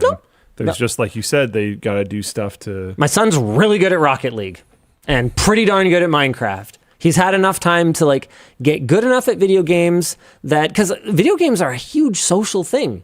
I don't want them to be... Yeah, you don't want to just like suck. Yeah, you don't want them to not be able to like hang out and play some Ultimate Chicken Horse. Yes, exactly. Yeah, like that's not actually good either. Yeah. So for me, it is a current cultural thing. It was just part of... Will be forever. It was part of the whole strategy of wanting to raise balanced human beings. And for the same reason, while I support like sports, for instance, I've made it very clear from day zero that like you're not going to be a professional athlete. Not because it's impossible, but because the odds are so slim that I might as well be saying you will not win the lottery. What if... Yes. And I feel like I know where you're going to go with this, but I'm just going to throw the what if anyways. Yeah. What if, little man is really, really, really, really, really, really good at a certain thing? Yeah. He goes to provincials for it, and he's the MVP on the winning team of provincials. The chances at that point are genuinely quite high. What do you do? So at that point, what we do is we basically lay down some ground rules, because he's old enough by then that it's time to start making his own choices. Because that's the esport. Oh, right. That's the third pillar of why no esports, because your career's over when you're like 26. And you might be able to be a successful streamer, but a lot of esports pros do not successfully transition there. So that was the last part of that one. Sports has a little bit of a higher ceiling. I mean, Djokovic is still playing at an elite level in tennis. He's almost 40. I think honestly, sports is way more potentially stable of a path than esports is. Like traditional I don't sports. even think that's a crazy take. I don't think so either. So okay. So by that point, he's old enough that he's starting to have some of his own agency, right? Up until that point, we've been pretty supportive. So him in particular, he's, for one athletic pursuit or another, been training as often as 3 to 4 times a week for his entire childhood, pretty much, going back like 6, 7, 8 years now. So we're supportive of be good at sports, because that's another thing that's really important socially. It is hard to meet people as adults, but if you are good at a sport, it actually becomes way easier. It's amazing how many doors get open for you. Like when I was getting into badminton, it was so hard to socially network with people in that community. All of a sudden, now that I'm pretty good, people like want to meet you. And it's like, oh, that just, I was never good at sports. So that was not a window that I had ever looked through, but it's totally a thing. And so a lot of it's honestly, once you get to a certain age, people are trying to do the activity, and holding your hand is not really doing the activity. Yeah, and that's something you do for your girlfriend or your boyfriend. Almost doesn't even matter what the activity is. Sports is a good example here. It could be a lot of different things. And video games too. Yep. Where it's like, man, like, okay, if you want to play with us, sure, sounds good, but you should probably go like kind of figure it out on your own and then come join us once you know what you're doing. Yep. The one except if I see 2 people on a court, or like 2 people playing a video game who have like a vastly different level of skill, my assume is they're related or they're banging. Yep. Yeah. Like there's already a different, or they want to, related reason. Yeah. They want to be either. That's the saddest of the 3. Yeah. They friend zoned. You have some like highly invested, very long-term reason why you might want to whatever. Maybe this is a friend that you've played a lot of other games with, and they just haven't played this one, and you're pretty sure they'll pick it up pretty quick. So you just need to kind of get them there or whatever. Like that's fine. But. So would we support pursuing a professional athlete path? I think what it would look like is helping them make their own decision, and helping them come to a conclusion that you need to set some guardrails here and you need to have an escape hatch. I think because it probably won't work out. But if you could win some scholarships, by all means, win the scholarships. We will, give you the resources to hone this skill, but you're still going to school.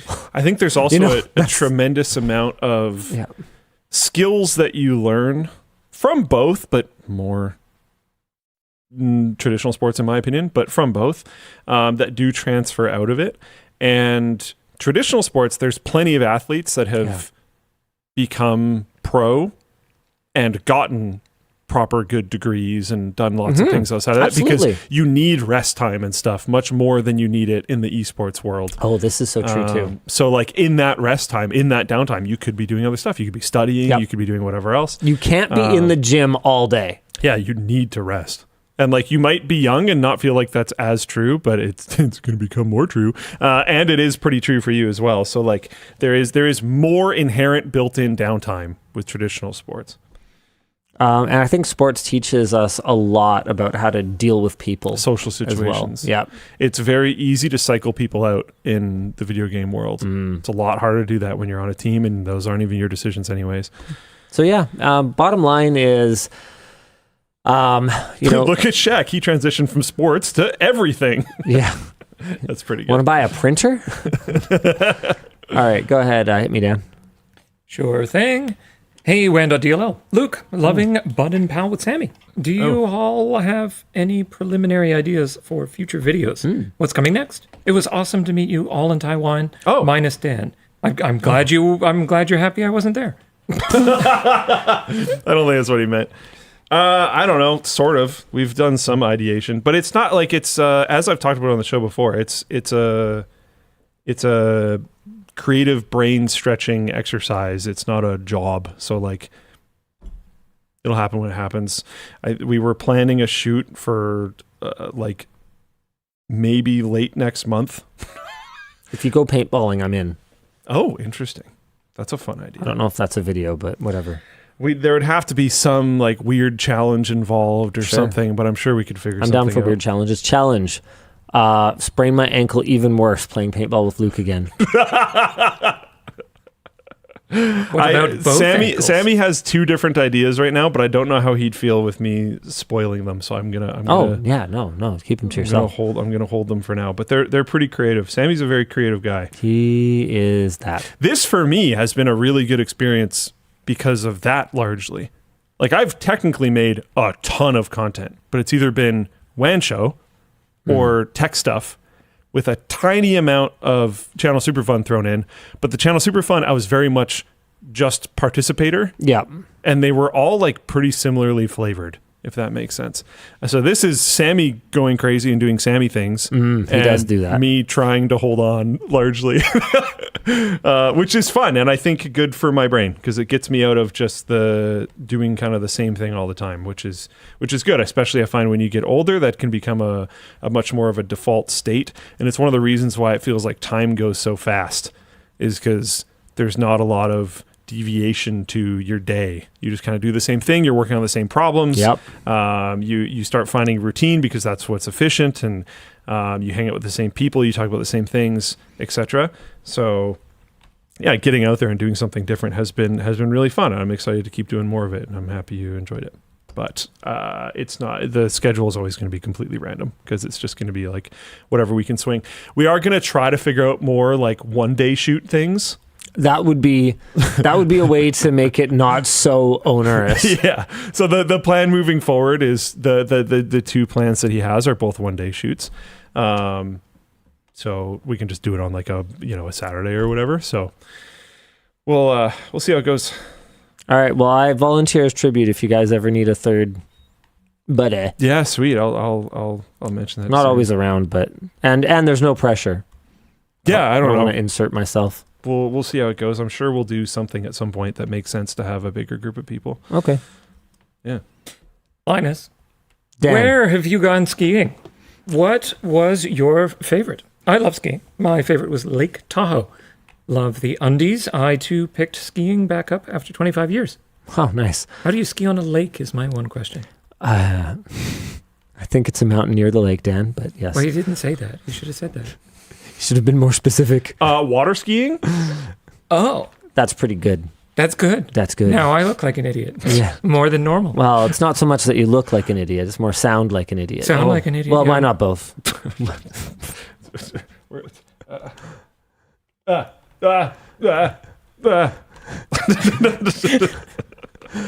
Um, I would have laughed so hard if you put the card up of us. Just put your head in Linus's little whole No, thing. yeah, it's too hard. I've actually not been skiing that many places. I've been up to Hemlock, which I think is called something else, out in like Agassiz Mission area. I don't know what they're called now. I've been to On Grouse and Seymour locally. Yeah. I've skied Whistler here a lot when I was younger, but I wouldn't bother going up there now. It's just Super overcrowded and super expensive. yeah. Like it just manages to be the worst of both worlds. Like Yeah. if it was crazy expensive, it was like, you know, I don't even know. But What if it was number like that would be? it was like more, but I just like skied right onto the lift at the bottom. And there's fresh powder everywhere. Then I might even consider that. As like a special treat. But as it is now, it's like, well, it's the worst of both worlds. Or if it was cheap, then fine, I'll stand in line. But right now it's expensive and I stand in line. What are we even doing here? I had a pretty good routine of going to Seymour for a while, but Seymour, like, I'm worried about them. They're pretty low. They barely got any snow last year. Like, I'm actually worried about their ability to keep going. We went to Big White this year for a family vlog. So, oh, cool. Yeah, you'll see how much I enjoyed Big White. It's freaking awesome. I was going to say, I'm pretty sure they're holding on pretty okay in regards to snow and So stuff. it was funny. The locals there were complaining a ton about the snow. I'm like, y'all got snow. Y'all need to shut up. Yeah. This seems great to me. That's a luxury right now. Yeah. Yeah, we've had some real warm winters. I was talking to my brother about this. I remember growing up pulling icicles off the house that were like huge. Like, man, when was the last time I saw an icicle hanging off of anything? I feel like it's been a very long time. We had a few years there where we'd get at least like a couple weeks of some pretty solid snow, but it's been a while, I think. It's been a while. Hey, Linus and Luke, love the merch. All right, blocked. What's both of your favorite merch in your wardrobe? I actually really like this shirt. Oh, the Siberia. Yeah. It sold really well. I really like the shirt. I have always really liked shirts where the branding isn't like super obvious and where it's small logo front, big logo back. I will say, however, you were right. The green Siberia shirt where it's big logo front, I do actually like it, but I think it's because it's not a logo. It's more like one of those. Oh, where like it's a graffiti. kind of like artsy and just kind of neat. I will always kind of fall back to these small logo front, big logo back. But I like Siberia. It's pretty cool. It's hard for me to pick a favorite child. The new socks are a candidate. I'm really excited about them. If I had to pick something, I think the framework embroidered, The all over framework embroidered hoodie is hoodie. wicked. It's so cool. My favorite all time is the 3D down jacket.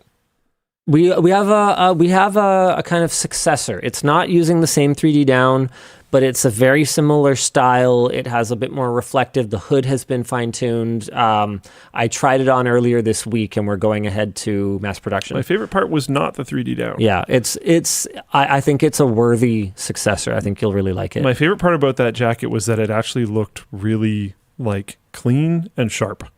I could wear that with nice clothes and it would fit in.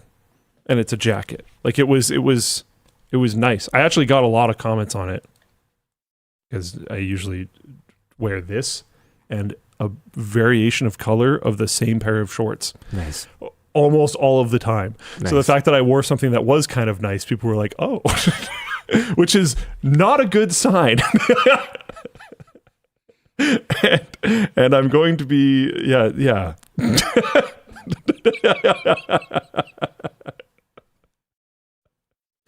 I need to cycle the shorts out. This is something I've accepted. It's good for me now because we have nice pants. The tech pants. I do kind of wish there was a couple more colors in how are the tech pants selling? I haven't Pretty asked okay, about that. actually. We're starting to get the hang of bottoms. Nice, the tall. Well, maybe not nice for other people, but some of the tall tech pants are sold out, which is maybe a good sign for them becoming a thing again. Yeah. Yeah, the tech pants are actually very nice. Hit us, Dan. LDL. With the release of the price of the Steam machine, are we optimistic for the price of the frame? Will Luke still buy it? I mean, I think Valve The will frame still... kind of feels like a different category of thing. I think they're still going to pull it off. I think they're still going to manage to be pretty close to index pricing because they weren't even trying to be cheap on that one. Nope. And I don't know if Luke's going to buy it. I mean, he bought a big screen Beyond 2 and then still, to my knowledge, hasn't used it. Yeah, when are you going to try it? I need to know. Have you even tried it? No. Something that might benefit the frame, though, is that I don't... At this point, I don't think I get aesthetic choices when it comes to the condo. Right. Yeah, that's all Emma's domain, I guess. So the frame might actually be able to be used more easily. I mean, I think I've told you that I've barely Doesn't want touched... me to drill big boxes in the wall. I've barely touched my VR setup. Ever since I put that passive case, you know the one I'm talking about, the Kalios collab with Streetcom, Yes. right? Oh, God, it's such a cool case. Yeah. So ever since I put that there, because of the way the I/O works on it, it like doesn't really work very well with the little I/O boxes on the Index and the Big Screen Beyond. So it's been like kind of janky and weird for like quite a while.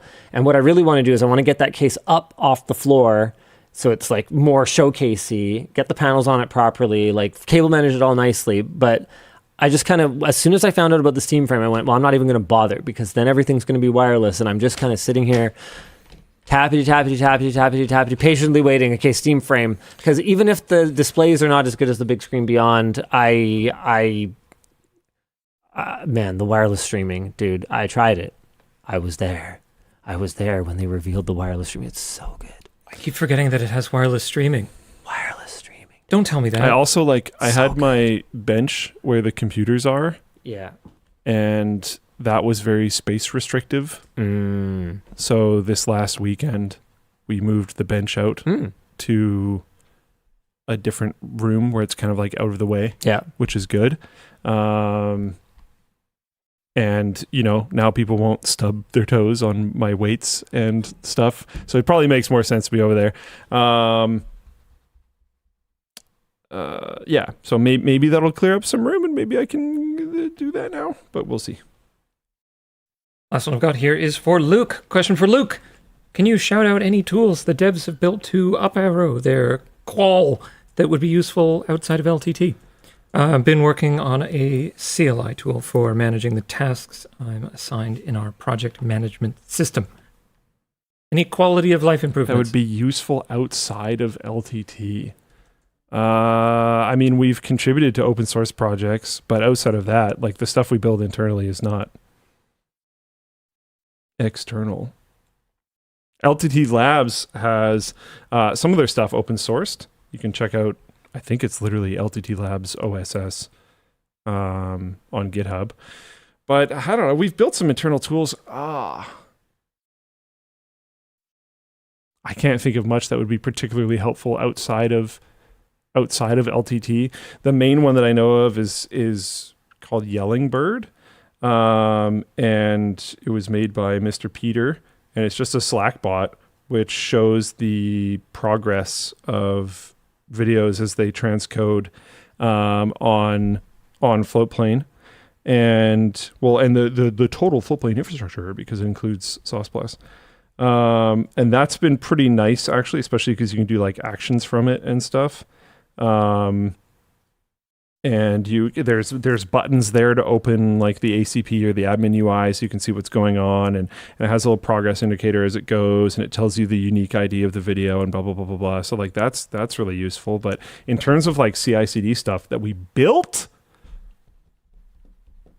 I don't know. I can't really think of anything. The team will probably shoot me now, but yeah. Holy crap! I just got invited on a podcast with Victor Axelson, who. Oh. You know who that is? Because of you. Oh, I see. Okay, cool. You've mentioned him a few times. I'm excited. Yeah, I bet. That's cool. That's fun. Yeah, I met him once already, and it was horrible. I know. Not because of him. I know. Because of me. There's video of this, isn't there? Unfortunately, yes. Well, here, now's your time to make it up. Yeah, hopefully it'll be less awkward. I mean, it couldn't be more awkward. You should bring up the story on the show. Sure, fine. Yeah. Oh, I definitely will, because I'm gonna have to explain myself. You'll be fine.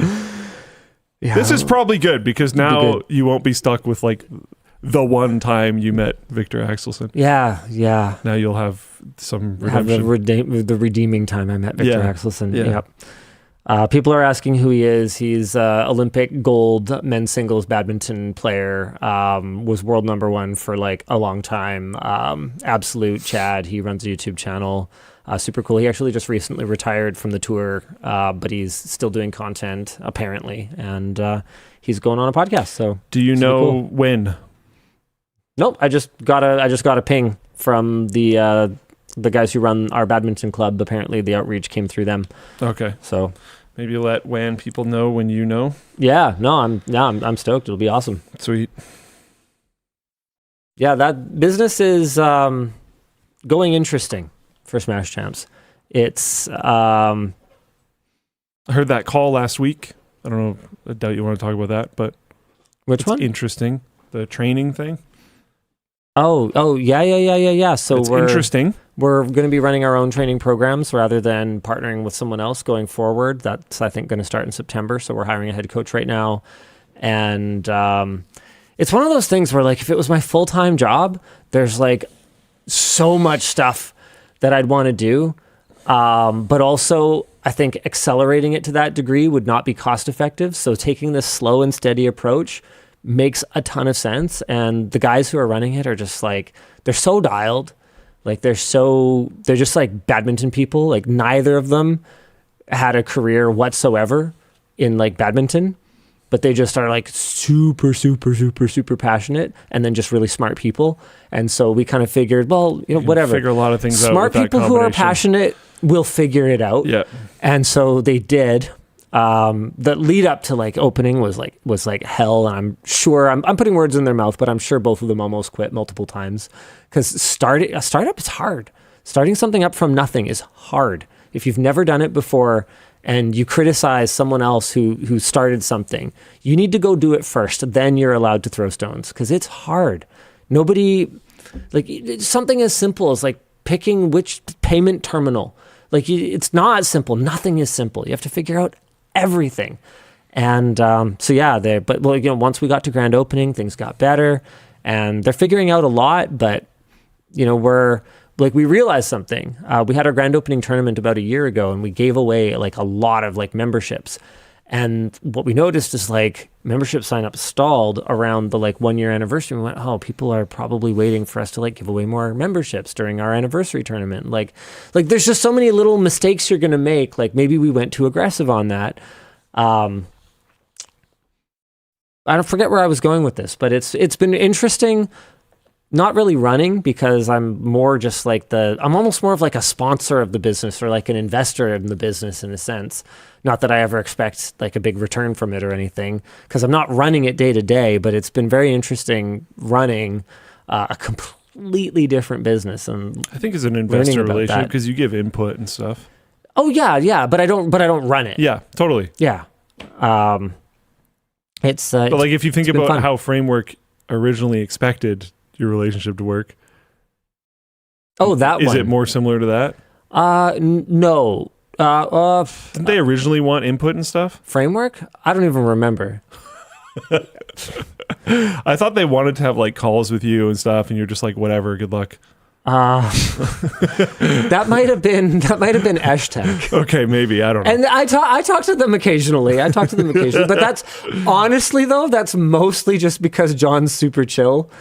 And like I like John. Yeah, sure. But it's funny because that's so much of like how business works. And I never really like wanted it to be like that. Like if I could will business to not work like that, if everything was just on merit, if I could will that into existence, I would, but it's just not how it works. Yeah. Some of it makes sense to me. You got to be not horrible to work with. Oh, I remember what I was trying to say about Smash Champs. Right. So one of the things that we're looking at is a way to increase value for our premium members who are the ones that really like help us fund the club. Although, you know, everyone who comes and plays obviously like is appreciated to help, you know, build momentum and build a community there. But the premium members, the ones who are signing up for the long haul and who are in there, you know, 2, 3, 4, 5 times a week, and are like the seed crystal around which something can grow, because nobody signs up for a sports session that has 0 people. You know what I mean? Like that, like your core, right? So we're trying to find ways to create more value, and things like bringing in, you know, former pros or like prominent badminton YouTubers to do like clinics and stuff. There's actually a channel. That's pretty sick. Badminton Family. Yeah, these guys. These guys are doing a clinic this summer.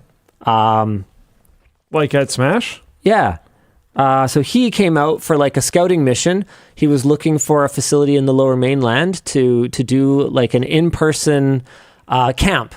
They apparently do these in Denmark, and you basically go for like, I think it's a week, and it's for professional amateurs. He is does how they these kind in of market Denmark, it. and he just happened to be looking for a badminton facility in the Lower Mainland. No, they of wanted to BC. do one in Western North Okay. America, and so he came to find the right location. Okay. And so they do them in Denmark, and it's like it sounds like the kind of thing I'd love to do. They market them to professional amateurs, and you basically go for an entire week and you do nothing but eat, breathe, That's and wicked. sleep badminton for a sounds week. awesome. And just like you do training and coaching, you go to the gym, you get a bunch of like one-on-one time with the Hey. coach, you network with people, you meet people. It sounds really cool. So they're going to do one at our club.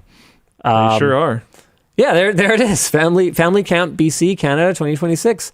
I don't know if they actually have any spots open, but if they do, then now would be a great time to pay and secure your spot. So we worked out a deal with them where we gave them a really good deal on the court time. So they're still making profit, even though they got to come all the way out here in order to host it. And then they have one in Indonesia as well in October, which is super cool. What a neat. What a neat thing to do to kind of really engage in person with your community. And honestly, I think it's a pretty good value for what it is. Interesting. Yeah, pretty cool. Yeah. These types of 4-day program. And he's like a crazy good player. I played with him, just like he was going easy on me, just goofing around, but just the shot quality and movement, everything Cool. makes me feel bad, but in a motivating way. You know what I mean? Yeah. Well, that's all I got. Yeah. What do you want, Crystal? It's $800 just for a week. Like, what do you think professional training costs? Like, I don't know, man. Money's got a money. Depending on the class size for that many days of training, it's not super outlandish to me for this type of thing. I don't think so either. Is that it for today? Yeah. Wow. We got a special guest for the outro. We have a special guest for the outro. Sad Michael Reeves. All right. We'll see you guys again next week. Same bad time, same bad channel. Bye.